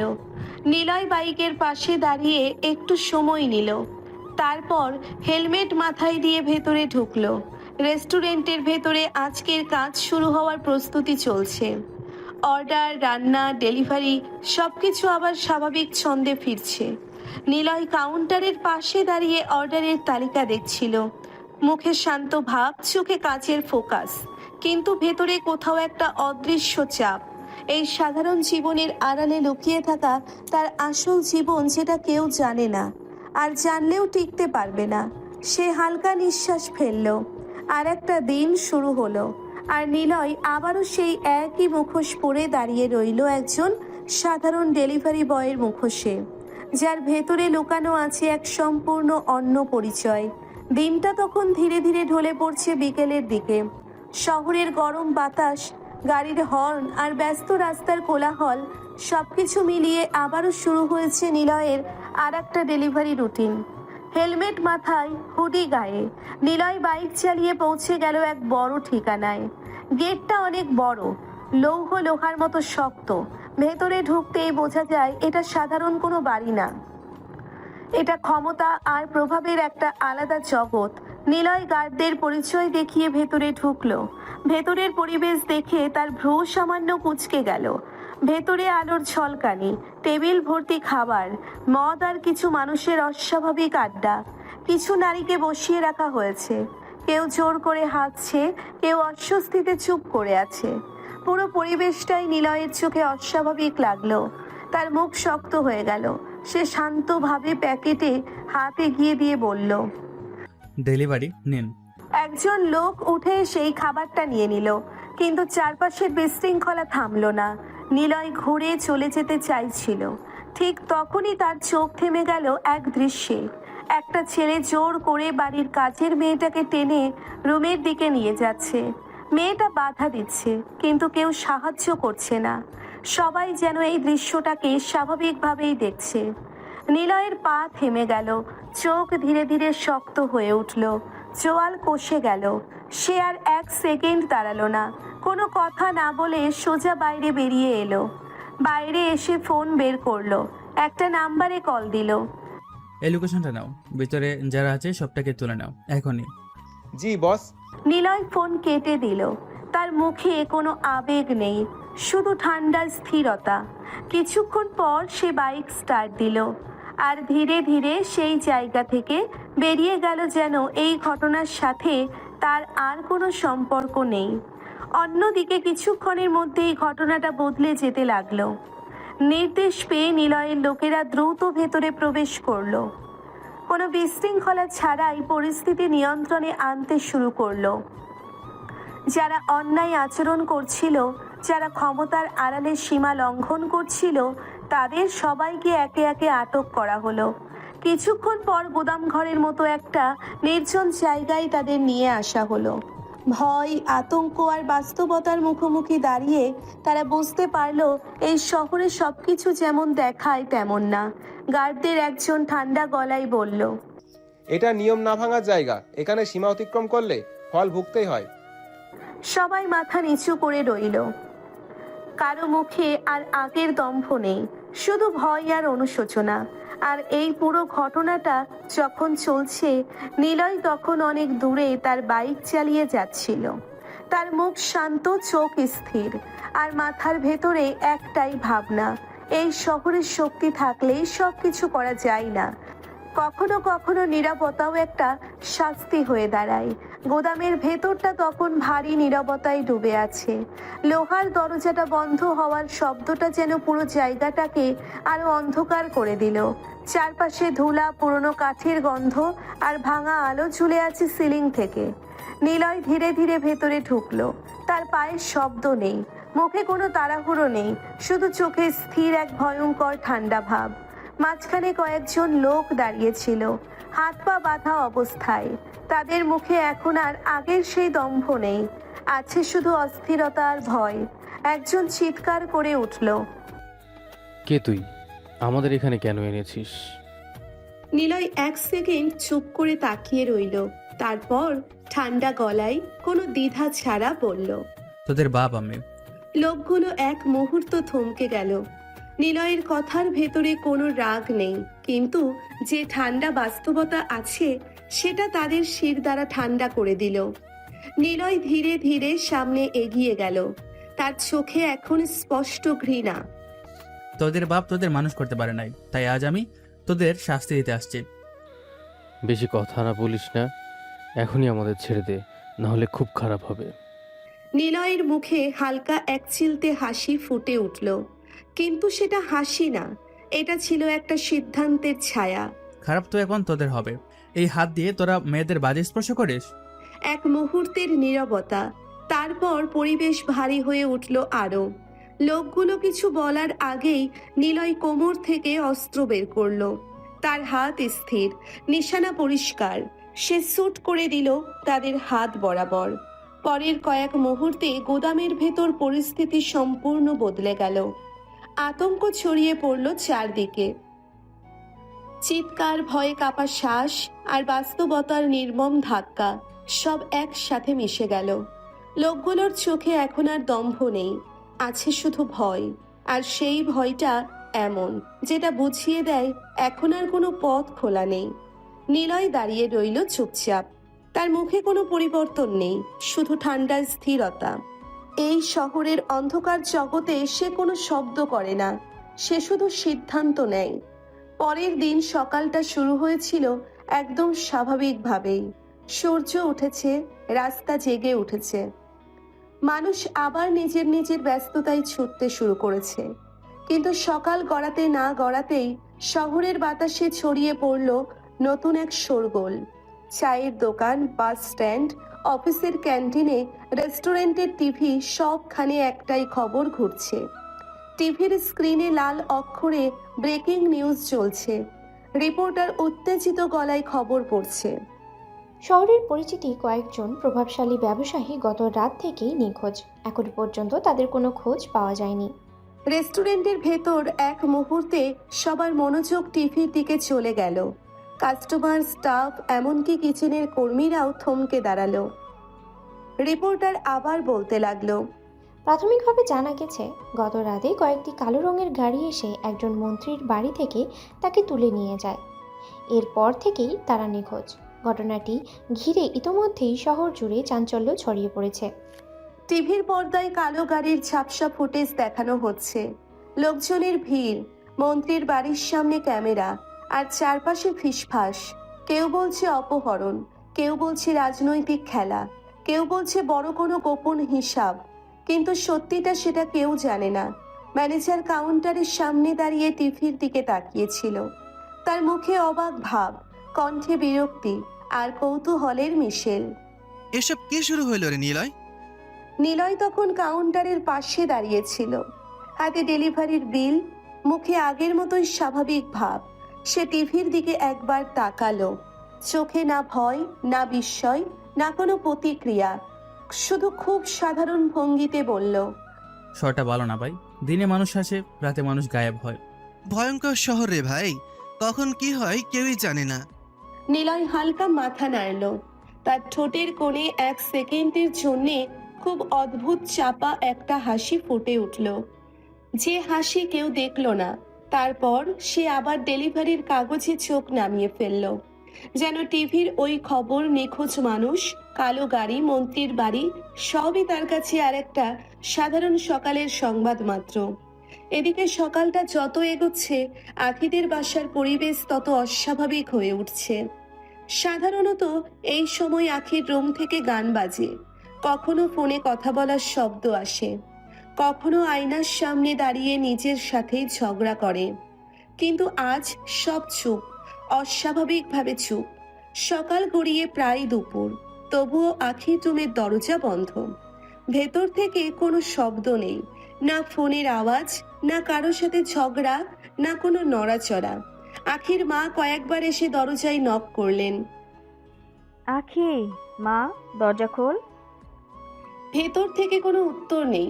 মা আবার নক করলেন, এবার একটু জোরে। কি হয়েছে তোর? সকাল থেকে দরজা বন্ধ করে বসে আছিস কেন? কিছু না, তুমি খাও। মা ভ্রু কুঁচকে দরজার সামনে দাঁড়িয়ে রইলেন। এই মেয়েটাকে তিনি ভালো করেই চেনেন। এমন গলায় আখি কথা বলে যখন ভেতরে কিছু না কিছু জমে থাকে। দরজা খোল মা, সকাল থেকেই কিছু খাসনি। খাবো না। মায়ের মুখে দুশ্চিন্তার ছাপ আরো গাঢ় হলো। তিনি দরজায় হাত রেখে কিছুক্ষণ চুপ করে দাঁড়িয়ে রইলেন। তারপর ধীরে ধীরে নিচে নেমে গেলেন। কিছুক্ষণ পর আখির বাবা ওপরে এলেন। গম্ভীর মানুষ, অযথা কথা বলেন না, কিন্তু মেয়ের ব্যাপারে দুর্বল। তিনি দরজার সামনে এসে দাঁড়িয়ে নরম গলায় বললেন, আখি, কি হয়েছে মা? না বললে বুঝবো কিভাবে?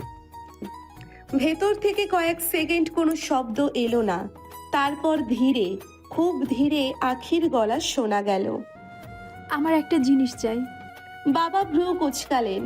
মা আসতেই মায়ের সাথে চোখাচোখি হলো। তারপর দরজার কাছেই দাঁড়িয়ে বললেন, কি জিনিস? না বললে বুঝবো কিভাবে? আবার কয়েক সেকেন্ড নীরবতা, যেন ভেতরে বসে আখি নিজেকে শক্ত করছে। তারপর, আমাদের ভাড়াটে নিলয় আছে, আমি ওকে বিয়ে করতে চাই। এক মুহূর্ত বাইরের করিডোরে যেন সময় থেমে গেল। মায়ের চোখ বড় হয়ে গেল। মুখ ফাঁকা। কয়েক সেকেন্ড তিনি বুঝতেই পারলেন না তিনি ঠিক কি শুনলেন। বাবা দরজার সামনে দাঁড়িয়ে একদম স্থির হয়ে গেলেন, চোখে বিস্ময়, মুখে অবিশ্বাস। কি বললি তুই? আমি নিলয়কে বিয়ে করব। মায়ের মুখে পুরোপুরি হতবাক ভাব। তিনি এক পা পিছিয়ে গেলেন। তুই পাগল হয়েছিস? ভাড়াটে ছেলে, ওই ডেলিভারি করা ছেলেটা? হ্যাঁ, ওই ছেলেটাকেই চাই। আখি, দরজা খোল, এখন এই দরজা খোল। না, আগে কথা দেন। কিসের কথা? আপনারা ওর সাথে আমার বিয়ের কথা বলবেন। তোর মাথা খারাপ হয়েছে? এজন্য সকাল থেকে রুম বন্ধ করে বসে আছিস? আমি ওকে ভালোবাসি। এই একটাই বাক্য যেন পুরো ঘরটাকে নিঃশব্দ করে দিল। মা চুপ, বাবা চুপ। করিডোরের বাতাস পর্যন্ত থমকে গেল।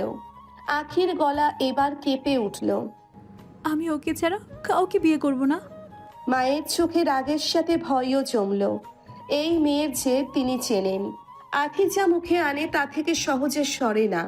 বাবা এবার ঠান্ডা গলায় বললেন, দরজা খোল, প্রথমে দরজা খোল, তারপর কথা হবে। না, আগে কথা দেন। আখি, এটা কোনো খেলা না। আমিও খেলতেছি না। বাইরে আবার নীরবতা নেমে এলো। একদিকে বাবা মায়ের অবিশ্বাস, অন্যদিকে আখির একগুঁয়ে ভালোবাসা। একটা বন্ধ দরজার দুই পাশে দাঁড়িয়ে দুটো পৃথিবী মুখোমুখি হয়ে গেল। করিডোরের বাতাসটা যেন হঠাৎ করেই ভারী হয়ে উঠল। একটা বন্ধ দরজার দুই পাশে দাঁড়িয়ে একদিকে বাবা মায়ের বিস্ময়, অন্যদিকে আখির একরোখা জেদ। নিঃশব্দ সেই কয়েক সেকেন্ডের পর আখির বাবা ধীরে ধীরে নিচের গলার স্বর শক্ত করলেন, তুই কিভাবে এই সাধারণ ছেলেটাকে পছন্দ করলি? ভেতর থেকে সাথে সাথে উত্তর এলো না। মনে হলো আখি দরজার ওপাশে দাঁড়িয়ে আছে, চোখে পানি, কিন্তু কণ্ঠে জেদ গুছিয়ে নিচ্ছে। বাবা আবার বললেন, ওকে, একটা সাধারণ ডেলিভারি করা ছেলে, আমাদের ভাড়াটে, ওদের সাথে আমাদের মানায়? না মানলেও ওকেই চাই। আখি, তুই কি বুঝে কথা বলছিস? এই এক বাক্য যেন বাবার ধৈর্যের শেষ সীমানায় আগুন ধরিয়ে দিল।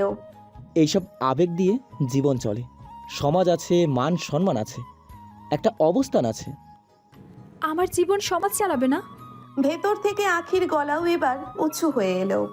সেখানে ভয় নেই, লজ্জা নেই, শুধু জেদ। আমি ওকে ভালোবাসি, আপনারা মানেন বা না মানেন, আমি ওকেই চাই। আখির মা এবার আর সহ্য করতে পারলেন না। তিনি তাড়াতাড়ি এগিয়ে এসে স্বামীর হাত চেপে ধরলেন। আস্তে কথা বলুন, মেয়েটা জেদ করছে, আপনি আবার রেগে যাচ্ছেন কেন? রাগ করব না, সকাল থেকে রুম বন্ধ করে বসে আছে, খায় না, কথা বলে না, আর এখন বলে ভাড়াটে ছেলেকে বিয়ে করবে। চুপ করেন, আগে ওকে শান্ত করেন। আখি, মা দরজা খোল। এভাবে জেদ করে কিছু হয় না। আপনারা আগে কথা দেন। কি কথা? নিলয়ের সাথে আমার বিয়ে কথা বলবেন। আবারও সেই একই কথা, একই জেদ, একই দাবি। আখির বাবার মুখ এবার আরো শক্ত হয়ে গেল। অসম্ভব। একটা শব্দ, কিন্তু সেই এক শব্দেই যেন করিডোরের বাতাস কেঁপে উঠল। ভেতর থেকে কয়েক সেকেন্ড চুপ, তারপর আখির গলা শোনা গেল।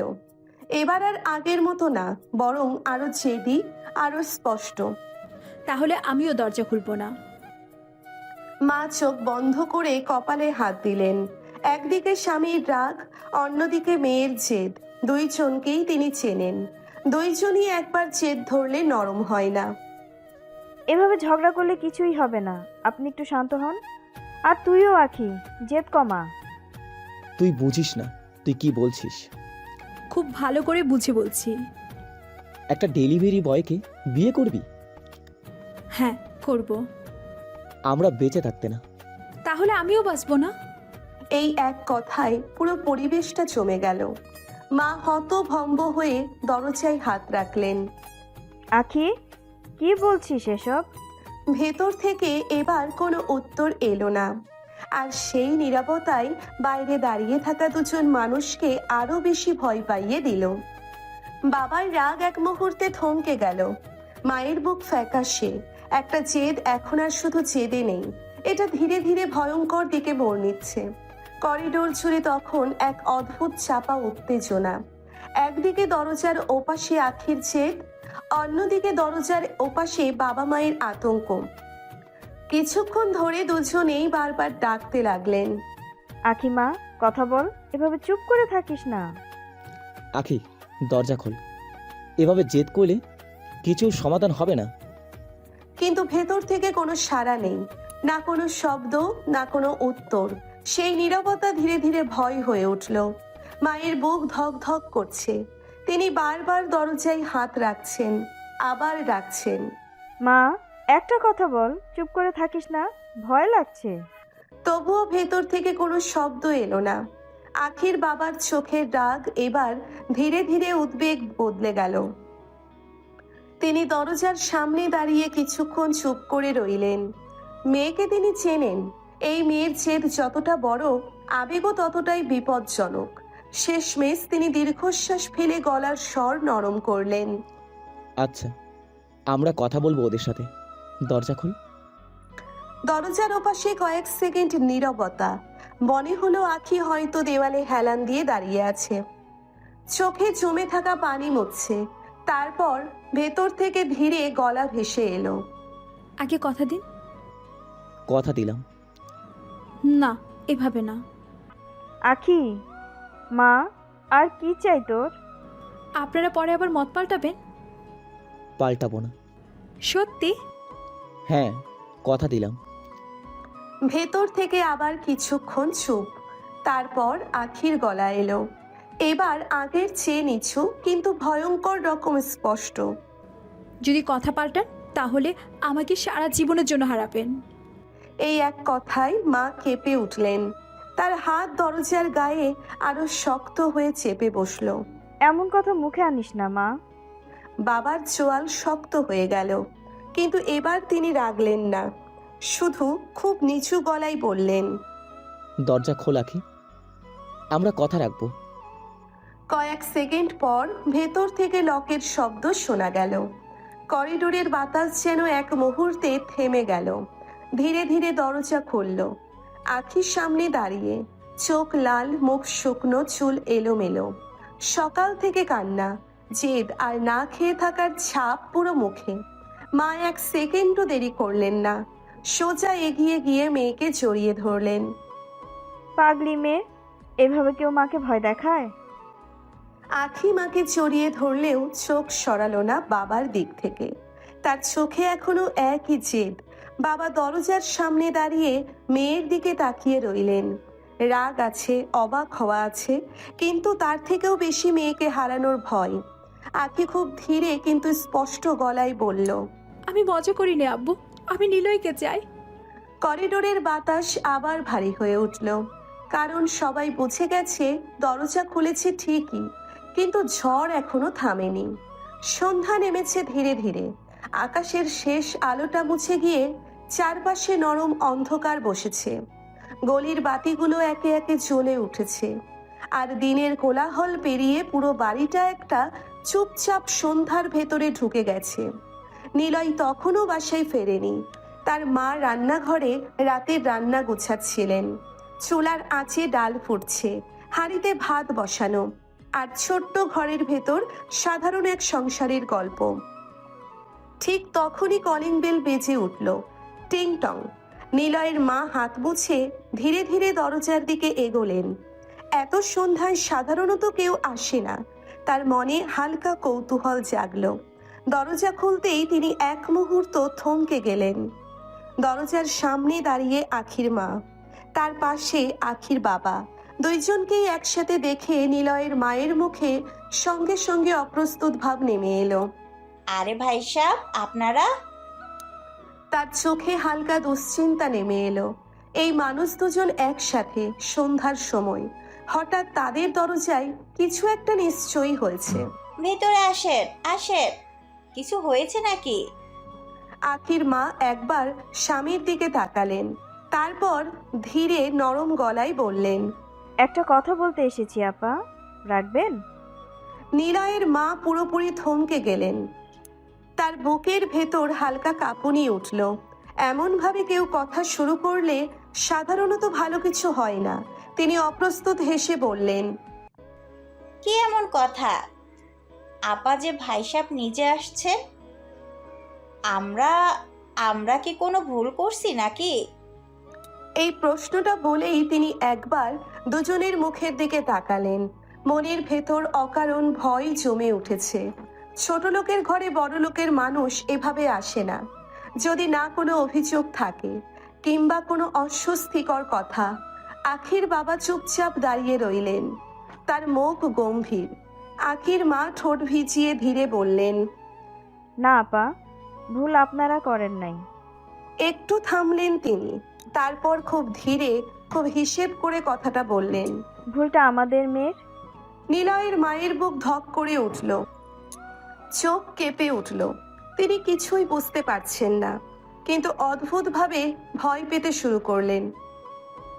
সন্ধ্যার ছোট্ট ঘরটায় তখন নরম আলো জ্বলছে, কিন্তু সেই আলোতেও চারজন মানুষের মুখে অস্বস্তির ছায়া স্পষ্ট। কারণ এই কথোপকথনটা সাধারণ কিছু না। আর নিলয় তখনও জানে না তার জীবনের সবচেয়ে অস্বস্তিকর সন্ধ্যাটা ঠিক তার অনুপস্থিতিতেই শুরু হয়ে গেছে। আখি নিলয়কে ভালোবেসে বিয়ে করতে চায়। আখির মায়ের মুখ থেকে কথাটা বের হতেই নিলয়ের মা যেন একদম জমে গেলেন। চোখ বড় হয়ে রইল, মুখে কথা আটকে গেল। হাতের আঁচলটা মুঠো করে চেপে ধরে শুধু তাকিয়ে রইলেন সামনে। কয়েক সেকেন্ড তিনি যেন বুঝতেই পারলেন না ঠিক কি শুনলেন। তারপর ধীরে ধীরে তিনি বসে পড়লেন। মুখে এমন এক থমকে যাওয়া ভাব, যেন কেউ হঠাৎ করে তার ছোট্ট সাধারণ জীবনের সামনে একটা অসম্ভব প্রস্তাব এনে রেখে গেছে। আপা, আপনারা তো আমাদের অবস্থা জানেন। তার গলায় লজ্জা, অস্বস্তি আর একটা অদৃশ্য সংকোচ। তিনি ধীরে ধীরে বললেন, আকিমা কত আদরে মানুষ হয়েছে, কত যত্নে বড় করছেন আপনারা। একটু থামলেন, তারপর নিজের ঘরের চারিপাশে একবার তাকালেন। ছোট্ট ড্রয়িং রুম, সাধারণ আসবাব আর অভাবের ছাপ লেগে থাকা সংসার। তার গলা আরো নিচু হয়ে গেল। কিন্তু আমরা তো সাধারণ মানুষ আপা, আমাদের জীবনটা সোজা, কাজ না করলে খাবার জুটে না। কথাগুলো বলতে বলতে তার মুখে অদ্ভুত এক সংকোচ ফুটে উঠল। নিজের অবস্থাটা কাউকে বুঝিয়ে বলা এটা সব সময়ই একটু কষ্টের। আখির মা চুপ করে শুনছিলেন। আখির বাবা এবার ধীরে ধীরে কথা বললেন, আমরা আখিকে অনেক বুঝিয়েছি, অনেক বলেছি, ভালো করে বুঝিয়েছি, কিন্তু কিছুতেই মানতে নারাজ। তিনি একটু থামলেন, তারপর ঠান্ডা গলায় স্পষ্ট করে বললেন, সে নিলয়কেই বিয়ে করবে। নিলয়ের মা আবার থমকে গেলেন। এবার মুখে স্পষ্ট অস্বস্তি। তিনি যেন ঠিক বুঝে উঠতে পারছেন না এটা সম্মানের কথা নাকি নতুন বিপদের শুরু।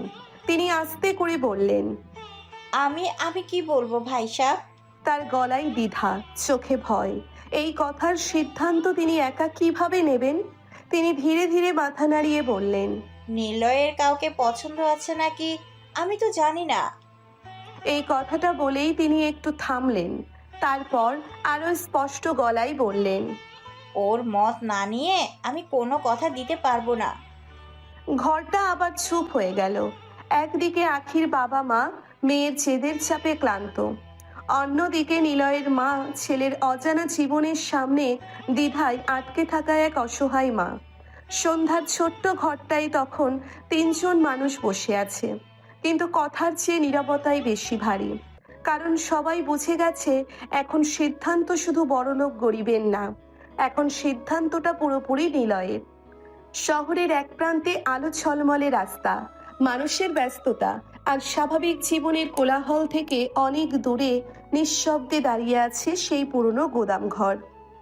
বাইরে থেকে দেখলে এটা একটা সাধারণ পরিত্যক্ত জায়গা, ভাঙা দেওয়াল, জং ধরা গেট, নির্জন চারিপাশ। কিন্তু ভেতরে এখানেই চলে শহরের সবচেয়ে নীরব বিচার। গোদামের মাঝখানে কয়েকজন লোককে বেঁধে রাখা হয়েছে, দামি শার্ট, দামি ঘড়ি, চেহারায় ক্ষমতার ছাপ। কিন্তু এই মুহূর্তে তাদের সব দম্ভ মাটিতে মিশে গেছে। তবুও ভয়টা এখনো পুরোপুরি মুখে আসেনি, বরং রাগ, অপমান আর অস্থিরতা মিলিয়ে তারা গর্জে উঠছে। একজন বাধা অবস্থাতেই চিৎকার করে উঠল, আমাকে কে তুলে এনেছে? কার এত বড় সাহস? তার গলায় এখনো ক্ষমতার জোর। মনে হচ্ছে যেন এখনো বিশ্বাস করতে পারছে না এই শহরে কেউ তাকে এভাবে ছুঁয়ে ফেলতে পারে। আর একজন গালাগাল দিতে দিতে চেঁচিয়ে উঠল, জানিস জানিস আমি কে? একটা ফোন দিলে তোদের সবার লাশ পড়ে থাকবে এখানে। চারপাশে দাঁড়িয়ে থাকা গার্ডদের মুখে কোনো পরিবর্তন নেই, না ভয় না উত্তেজনা, শুধু অভ্যস্ত নির্লিপ্ততা। তাদের একজন ধীরে ধীরে সামনে এগিয়ে এলো, মুখে ঠান্ডা ভাব, কণ্ঠে কোনো আবেগ নেই। চিৎকার করে লাভ নেই, তোদের এখানে আনা হয়েছে আমাদের বসের আদেশে। লোকগুলো এক মুহূর্ত থেমে গেল, তাদের চোখে রাগের সাথে এবার কৌতূহল মিশল। একজন দাঁত চেপে বলল, কে তোর বস? আন্ডারওয়ার্ল্ডের মাফিয়া কিং নিলয় ভাই। এক মুহূর্ত শব্দটা বাতাসে ছড়িয়ে পড়তেই গোদামের ভেতরের পরিবেশ বদলে গেল। যারা একটু আগেও চিৎকার করছিল, যারা হুমকি দিচ্ছিল, তাদের মুখ এক সেকেন্ডে বদলে গেল। চোখ বড় হয়ে উঠল, গলার জোর থেমে গেল, মুখের রং ফ্যাকাশে। একজন অবিশ্বাস নিয়ে তাকিয়ে রইল। নিলয়? ওই ওই মাফিয়া নিলয়? হ্যাঁ, যার নাম শুনেছিস কিন্তু কেউ মুখে দেখে নাই। লোকগুলোর চোখে এবার প্রথমবারের মতো সত্যিকারের ভয় নেমে এলো। এই নাম তারা শুনেছে অনেকবার, অন্ধকার ব্যবসার টেবিলে, গোপন চুক্তির আড্ডায়, কালো টাকার খেলায় এই নাম ফিসফিস করে উচ্চারণ করা হয়। একটা নাম যে সামনে আসে না, শুধু সিদ্ধান্ত নেয়। একটা নাম যার বিচার আদালতে হয় না, হিসাব হয় অন্ধকারে। তারা কেউ কখনো তাকে দেখেনি, কেউ তার মুখ জানে না, শুধু গল্প শুনেছে। কেউ বলে সে ছায়ার মতো আসে, কেউ বলে সে নাম না বলে মৃত্যু পাঠায়, কেউ বলে সে মানুষ না, আতঙ্ক। কিন্তু আজ প্রথমবার তারা বুঝলো গল্পগুলো মিথ্যে ছিল না, কারণ আজ তারা নিজেরাই সেই নামের ছায়ার নিচে দাঁড়িয়ে আছে। গোদামের ভেতর তখন ভারী জমাট এক নীরবতা। কেউ কথা বলছে না, কেউ নড়ছে না, শুধু বাতাসে টান টান চাপা ভয়। হঠাৎ লোহার দরজাটা ধীরে ধীরে খুলে গেল।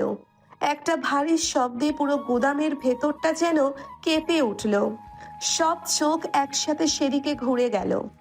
অন্ধকারের ভেতর থেকে ধীরে ধীরে ভেতরে ঢুকলো নিলয়। কালো হুডি, শান্ত মুখ, চোখে ভয়ঙ্কর স্থিরতা। তার হাঁটার শব্দ খুব ধীর, খুব মাপা, কিন্তু প্রতিটি পা যেন ওদের বুকের ভেতর গিয়ে পড়ছে। এক মুহূর্ত আগেও যারা চিৎকার করছিল, হুমকি দিচ্ছিল, সেই মানুষগুলো নিলয়কে দেখেই স্পষ্ট কেঁপে উঠল। কারো মুখ শুকিয়ে গেল, কারো গলা আটকে গেল, কারো চোখে সরাসরি আতঙ্ক নেমে এলো। তারা বুঝে গেল নামটা আজ সামনে এসে দাঁড়িয়েছে। একজন কাপা গলায় বলল, আমাদের অপরাধ কি ভাই? আমাদের তুলে এনেছো কেন? নিলয় থামলো, তারপর ধীরে ধীরে মাথা কাত করে লোকটার দিকে তাকালো।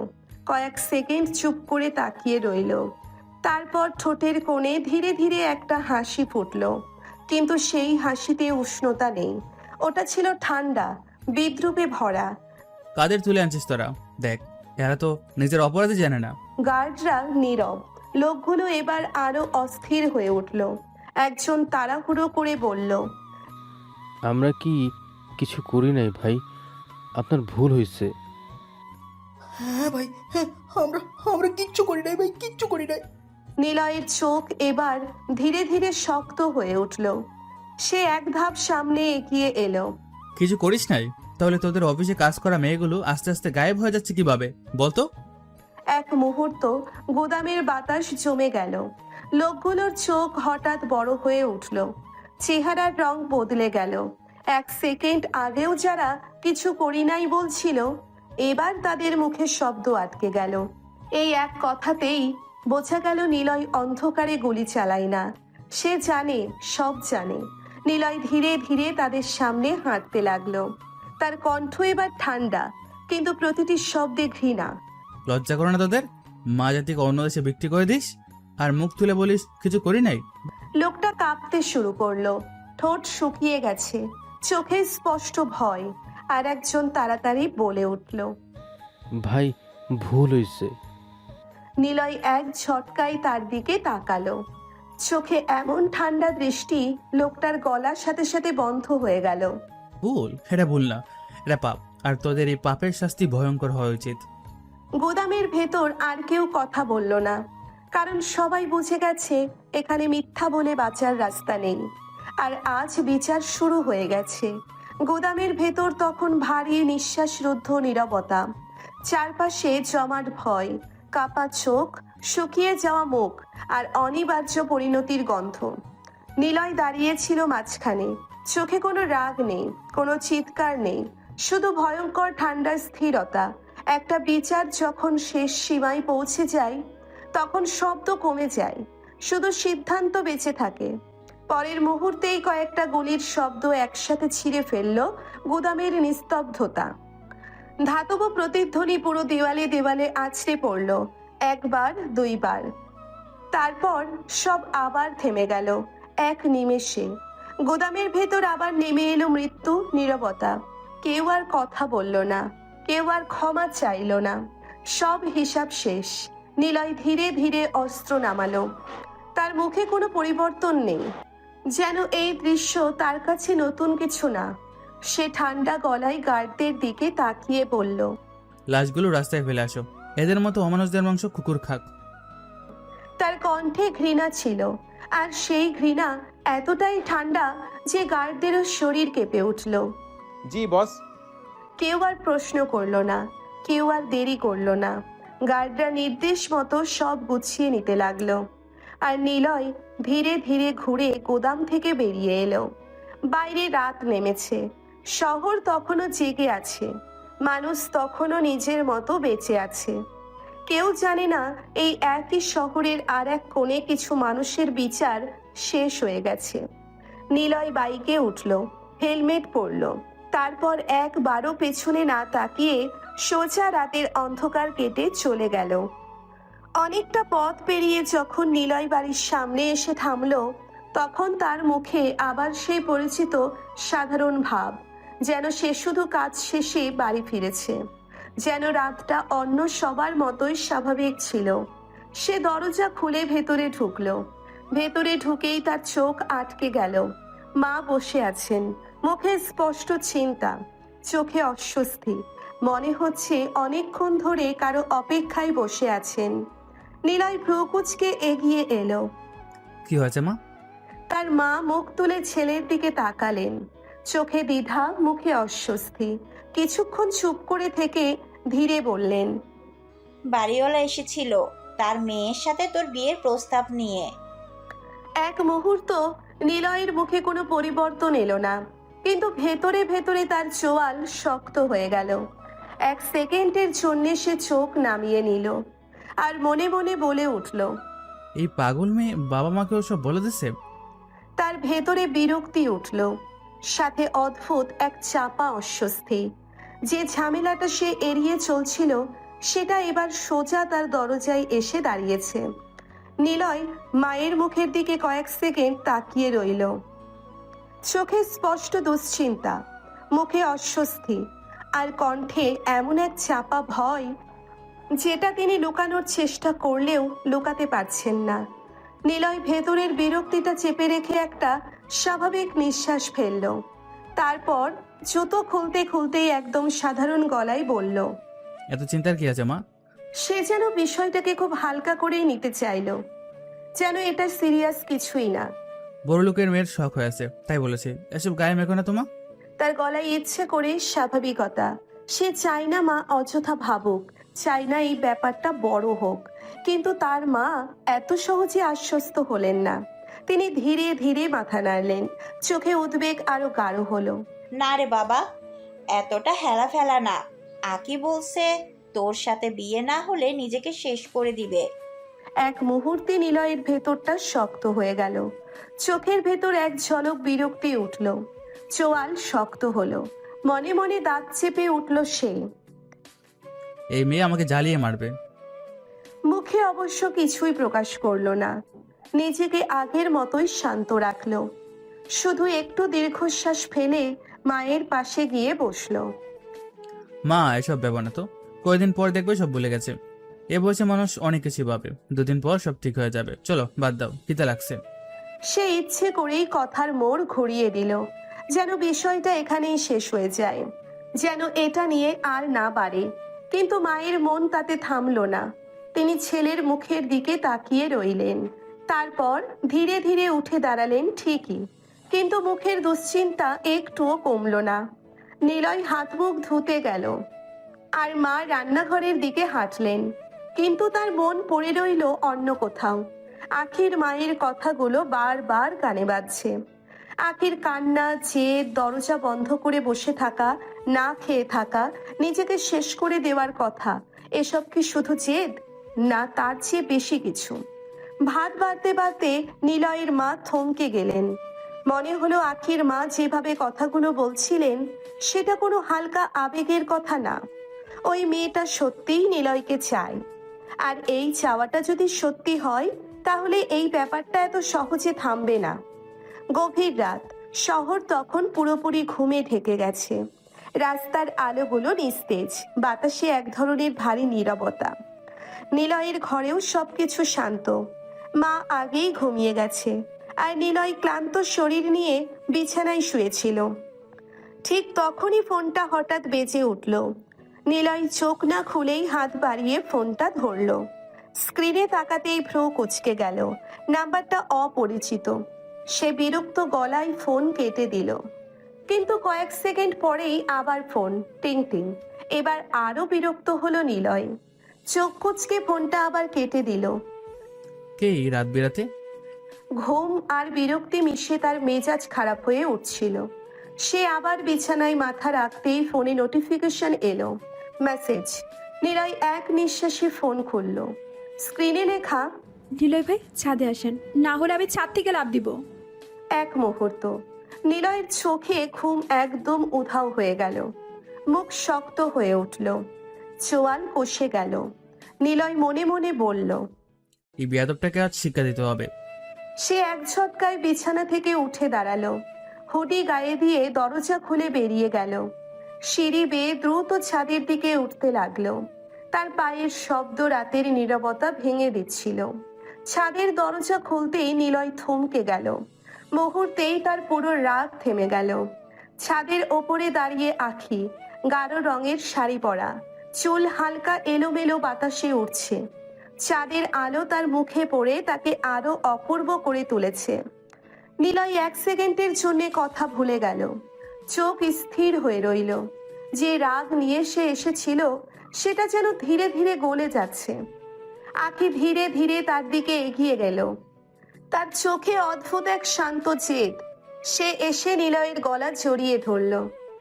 কেমন লাগছে আমাকে? নিলয় কয়েক সেকেন্ড কিছু বলল না। তার মাথা যেন অন্য কোথাও চলে গেছে। রাগ, বিরক্তি সবই কোথায় যেন হারিয়ে গেছে। সে ধীরে অজান্তেই বলে ফেলল, অপূর্ব সুন্দর। এই শব্দটা বলার সাথে সাথেই সে নিজেই যেন একটু থমকে গেল। কারণ এই উত্তরটা সে মনের বিরুদ্ধে দেয়নি, বরং মন নিজেই দিয়ে ফেলেছে। ছাদের বাতাসটা তখন অদ্ভুতভাবে ঠান্ডা। শহরের নিচে ঘুমন্ত আলো, আর ওপরে এই দুইজন মানুষের মধ্যে জমে থাকা অস্থির নীরবতা। নিলয় এক মুহূর্ত আগেই নিজের অজান্তে বলা কথাটার ভার বুঝে ফেলল। তার মুখ শক্ত হয়ে গেল। চোখে আবার সেই পরিচিত ঠান্ডা রাগ ফিরে এলো। সে দ্রুত নিজেকে সামলে নিয়ে ধমকের সুরে বলল, এত রাতে ঘুম ভেঙে আসছে, তাই উল্টাপাল্টা বলেছি। কণ্ঠটা কঠিন, কিন্তু চোখে একটা অস্বস্তি লুকানোর চেষ্টা। আখি হালকা হেসে ফেলল, চোখ সরালো না তার দিক থেকে। মনের কথা বের হয়ে গেছে বুঝি? এত রাতে নাটক করার মানে কি? কেন এলেন তাহলে? কেন মানে কি লিখছো মনে নেই? আমি বললে আপনার কি? কিছু না। আখি যেন এই উত্তরটাই চাইছিল। সে ধীরে ধীরে পেছনে ঘুরে রেলিংয়ের দিকে এগোতে লাগলো। নরম বাতাসে তার শাড়ি উঠছে। চাঁদের আলোয় পুরো দৃশ্যটা অস্বাভাবিক শান্ত, কিন্তু ভেতরে চাপা উত্তেজনা। নিলয়ের চোখের সাথে সাথে সতর্কতা নেমে এলো। এই থামো, এত রাতে নাটক করলে মারবো কিন্তু। আপনি চলে যান, এমনি তো আপনাকে ছাড়া বাঁচতে পারবো না, তাই মরে যাওয়াই ভালো। এসব বকবক বন্ধ করো। আটকাবেন না একদম। সত্যি মারবো কিন্তু। আখি ধীরে ঘুরে তার দিকে তাকালো। চোখে ভয় নেই, বরং অদ্ভুত এক জেদি শান্তি। মারার জন্য আমাকে পাবেন তো? এই কথাটা শোনার পর নিলয় 1 সেকেন্ড থেমে গেল। তার রাগ, তার ভয় দেখানোর ক্ষমতা, সবকিছুর মাঝেও এই মেয়েটার একরোখা জেদ তাকে অস্থির করে তুলছে। ছাদের বাতাস আরো ভারী হয়ে উঠল, আর নিলয় বুঝতে পারল এটা আর সাধারণ কোনো ঝামেলা না। ছাদের বাতাস তখন আরো ভারী হয়ে উঠেছে। শহরের নিচে নীরবতা, আর উপরে 2 জন মানুষের মধ্যে জমে থাকা অস্থিরতা, যেন সে কোনো মুহূর্তে ভেঙে পড়বে। আখি রেলিংয়ের কাছে দাঁড়িয়েছিল। হঠাৎ সে রেলিংয়ে উঠে পড়ে। চাঁদের আলো তার মুখে পড়ছে, চোখে এক অদ্ভুত দৃঢ়তা। নিলয় 1 সেকেন্ড তাকিয়েই বুঝে গেল এটা আর নাটক না, এটা বিপদ। এই কি করছো তুমি? পড়ে যাবে কিন্তু। তার গলায় এবার সত্যিকারের চাপা আতঙ্ক। আখি একদম শান্ত গলায় বলল, পড়ার জন্যই তো উঠেছি। দেখো এগুলো ছেলে মানুষই, নামো এখনই। আমার ভালোবাসা সত্যি। নিলয় 1 মুহূর্ত থেমে গেল। তার চোখে রাগ, বিরক্তি আর চাপা ভয় মিশে গেল। আচ্ছা সত্যি মানলাম, এখন নামো। না। আকি নামো বলছি। আখি হালকা ঘুরে দাঁড়ালো রেলিংয়ের ওপরেই। তার শাড়ি বাতাসে উঠছে। 1 সেকেন্ডের নীরবতা, তারপর সে যেন লাফ দিতে যাচ্ছে। ঠিক সেই মুহূর্তেই নিলয়ের শরীর ছুটে গেল সামনে। নিলয় দৌড়ে গিয়ে আখিকে টেনে নামিয়ে আনলো 1 ঝটকায়। আখি নিচে পড়তেই নিলয় রাগে নিজেকে সামলাতে না পেরে পরপর কয়েকটা থাপ্পড় মেরে দিল। পাগল হয়ে গেছো তুমি? এটা কি করছিলে বেয়াদব? তুমি ছাড়া কি তোমার বাবা মায়ের আর কেউ নেই? আখি 1 মুহূর্ত চুপ করে রইল। তার চোখে পানি জমে আসছে, কিন্তু মুখে কোনো ভয় নেই। ধীরে বলল, আমি আপনাকে চাই। নিলয় থেমে গেল। তার রাগ ধীরে ধীরে কমে না, কিন্তু চোখে এক অদ্ভুত ভার নেমে এলো। সে আখির দিকে তাকালো খুব গভীর ভাবে। আমার জীবন অন্ধকার। এই কথাটা বলার সময় তার কণ্ঠ একবারও কাঁপল না। আখি ধীরে ধীরে উঠে দাঁড়ালো, চোখে পানি, কিন্তু হাসির ছায়া। আমি আলো হয়ে থাকবো। ছাদের বাতাস তখন থেমে গেছে যেন। 2 জন মানুষ, একজন অন্ধকারে দাঁড়িয়ে, আরেকজন আলো হয়ে পাশে থাকতে চায়। ছাদের সেই ঘটনার পর নিলয়ের পায়ের শব্দ ধীরে ধীরে সিঁড়ি বেয়ে নিচে নেমে যাচ্ছিল। তার মুখে কোনো হাসি নেই, কোনো রাগও নেই, শুধু এক ধরনের ভারী নীরবতা। আখি পিছনে দাঁড়িয়েছিল, চোখে পানি, মুখে অদ্ভুত এক শান্ত ভাব। নিলয় সিঁড়ির মাঝখানে থেমে না গিয়ে নিচের দিকে তাকিয়ে ঠান্ডা গলায় বলল, তোমার বাবা মাকে জানিয়ে দিও কবে বিয়ে করতে চাও। এই কথাটা বলেই সে আর পিছনে তাকালো না। ধীরে ধীরে ছাদ থেকে নেমে চলে গেল। আর আখি 1 মুহূর্তে যেন পুরো পৃথিবী তার হয়ে গেল। তার ঠোঁটে হাসি, চোখে উচ্ছ্বাস, আর বুকের ভেতর ধকধক করা স্বপ্ন। সে ছাদের রেলিং ধরে দাঁড়িয়ে রইল, নিলয়ের চলে যাওয়া পথের দিকে তাকিয়ে, যেন এই মুহূর্তটাই তার জয়ের শুরু। পরের দিন রেস্টুরেন্টে আবারও ব্যস্ত সকাল। অর্ডার, রান্না, ডেলিভারি সবকিছু স্বাভাবিক ছন্দে চলছে। নিলয় কাউন্টারের পাশে দাঁড়িয়েছিল, মুখে এক ধরনের অদ্ভুত শান্ত ভাব। ঠিক তখনই ম্যানেজার এসে পাশে দাঁড়ালো। কিরে নিলয়, আজ তো তোর মনটা বেশ খুশি খুশি লাগছে। আর বলেন না ভাই, এক পাগল মেয়ের পাল্লায় পড়েছি। তার গলায় বিরক্তি আছে, কিন্তু সেই বিরক্তির ভেতরেই চাপা এক অদ্ভুত অভ্যেসের ছায়া। একদম নাসুর বান্দা, বিয়ে করেই ছাড়বে মনে হয়। যে জোর করে থাকতে চায় তাকে রেখে দিতে হয় ভাই। এই কথাটা শুনে নিলয় 1 সেকেন্ড চুপ করে গেল। তার মুখে কোনো উত্তর নেই, শুধু একটা অদৃশ্য চিন্তা। কিন্তু সে আর কিছু বলল না। হেলমেট হাতে তুলে নিয়ে বলল, যাই ভাই, বড় অর্ডার আছে। তারপর সে বাইক স্টার্ট দিল, রাস্তায় বেরিয়ে পড়ল আবারও ডেলিভারির কাজে।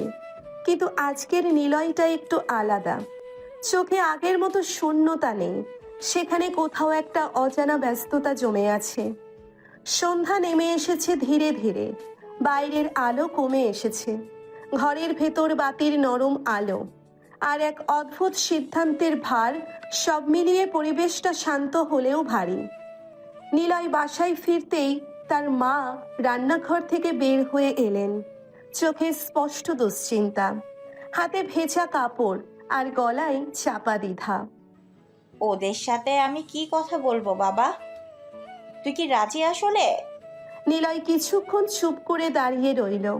তার মুখে আগের সেই ঠান্ডা ভাব, কিন্তু চোখে এবার একটু ক্লান্তি। সে ধীরে বলল, রাজি না হই আর কি করব মা? আচ্ছা বেয়াদব মেয়ে। আরে এসব বলিস কেন? আখিমা অনেক ভালো। ভালো না চাই বোধের হাত দিয়ে। মা এবার হেসে ফেললেন। মেয়েটার জেদ আর ছেলের বিরক্তি দুটোই তিনি যেন আগে থেকেই বুঝে গেছেন। আচ্ছা ঠিক আছে, তাহলে ওদের বলে আসি তুই রাজি। যাও। তার কণ্ঠে কোনো উত্তেজনা নেই, কোনো আনন্দ নেই, শুধু একটা সিদ্ধান্ত মেনে নেওয়ার স্বাভাবিকতা। মা আর দেরি করলেন না। চাদর গায়ে জড়িয়ে বেরিয়ে গেলেন আখিদের বাসার দিকে। আখিদের বাসা। সন্ধ্যার আলো তখন সেখানে নরমভাবে জ্বলছে। বাইরের গেটে নক করতেই ভেতর থেকে দ্রুত পা বাড়িয়ে আখির মা এলেন। মুখে হাসি, চোখে আশার ঝিলিক। আসেন ভাবি, আসেন। তিনি খুব যত্ন করে ভেতরে নিয়ে গেলেন। পানীয়, নাস্তা সবকিছুতেই আন্তরিকতা। ঘরের পরিবেশে যেন আগেই আনন্দের একটা ছায়া নেমে এসেছে। কিছুক্ষণ পর নিলয়ের মা ধীরে গলা পরিষ্কার করে বললেন, ভাবি, নিলয় বিয়েতে মত দিয়েছে। এক মুহূর্ত ঘরের ভেতর যেন হালকা বাতাস থেমে গেল। আখির মায়ের মুখে প্রথমে অবিশ্বাস, তারপর ধীরে ধীরে আনন্দ। তার চোখে পানি এসে গেল, হাত একটু কেঁপে উঠল। সত্যি বলছেন ভাবি? হ্যাঁ, সে রাজি। এই কথাটা শোনার সাথে সাথেই আখির মায়ের মুখে যে হাসি ফুটল, সেটা ছিল দীর্ঘদিনের টেনশনের পর মুক্তির হাসি।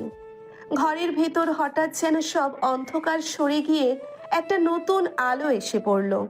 কিন্তু এই আলোর পিছনে দুটো ভিন্ন জীবন, দুটো ভিন্ন জেদ আর দুটো অজানা ভবিষ্যৎ অপেক্ষা করছে, যেটা এখনো কেউ জানে না। কেটে গেছে বেশ কিছুদিন। সময়ের সাথে সাথে দিনগুলো স্বাভাবিকভাবে চললেও আখির ভেতরের অস্থিরতা একটুও কমেনি। মাঝে মাঝে সে ফোন করে, কখনো সরাসরি ছাদে ডাকে, কখনো বলে বাইরে নিয়ে যেতে। কিন্তু নিলয় ছাদে গেলেও তাকে বাইরে নিয়ে যায় না। কথা শুনে চুপ থাকে, তারপর আবার নিজের মতো নেমে আসে। এই নীরব ব্যবধানটা আখির মনে ধীরে ধীরে প্রশ্ন হয়ে জমে উঠেছে। সেই দিনও রাতটা ছিল একটু অন্যরকম। আকাশে হালকা মেঘ, হাওয়ায় অদ্ভুত নীরবতা। আখি ছাদে ডেকেছে। নিলয় উপরে উঠল, ধীরে চুপচাপ। ছাদে পৌঁছতেই দেখলো আখি একা দাঁড়িয়ে আছে। চোখে ক্লান্তি, মুখে অদ্ভুত এক শূন্যতা। নিলয় কয়েক সেকেন্ড চুপ করে তাকিয়ে রইল। কি হয়েছে? একটা সত্যি কথা বলবেন? কি? আখি একটু থেমে গেল। তার চোখে জমে থাকা প্রশ্নটা এবার ঠোঁটের কাছে চলে এলো। আপনি কি আমাকে একটুও ভালোবাসেন না? এই প্রশ্নটা ছাদের বাতাসে ভারী হয়ে ঝুলে রইল। নিলয় এক মুহূর্ত চুপ। তার মুখে কোনো তাড়াহুড়ো নেই, কোনো হাসিও নেই। নীরবতা ভাঙল সে ধীরে। ভালো না বাসলে কি করবে? তাহলে বিয়ে ভেঙে দেব।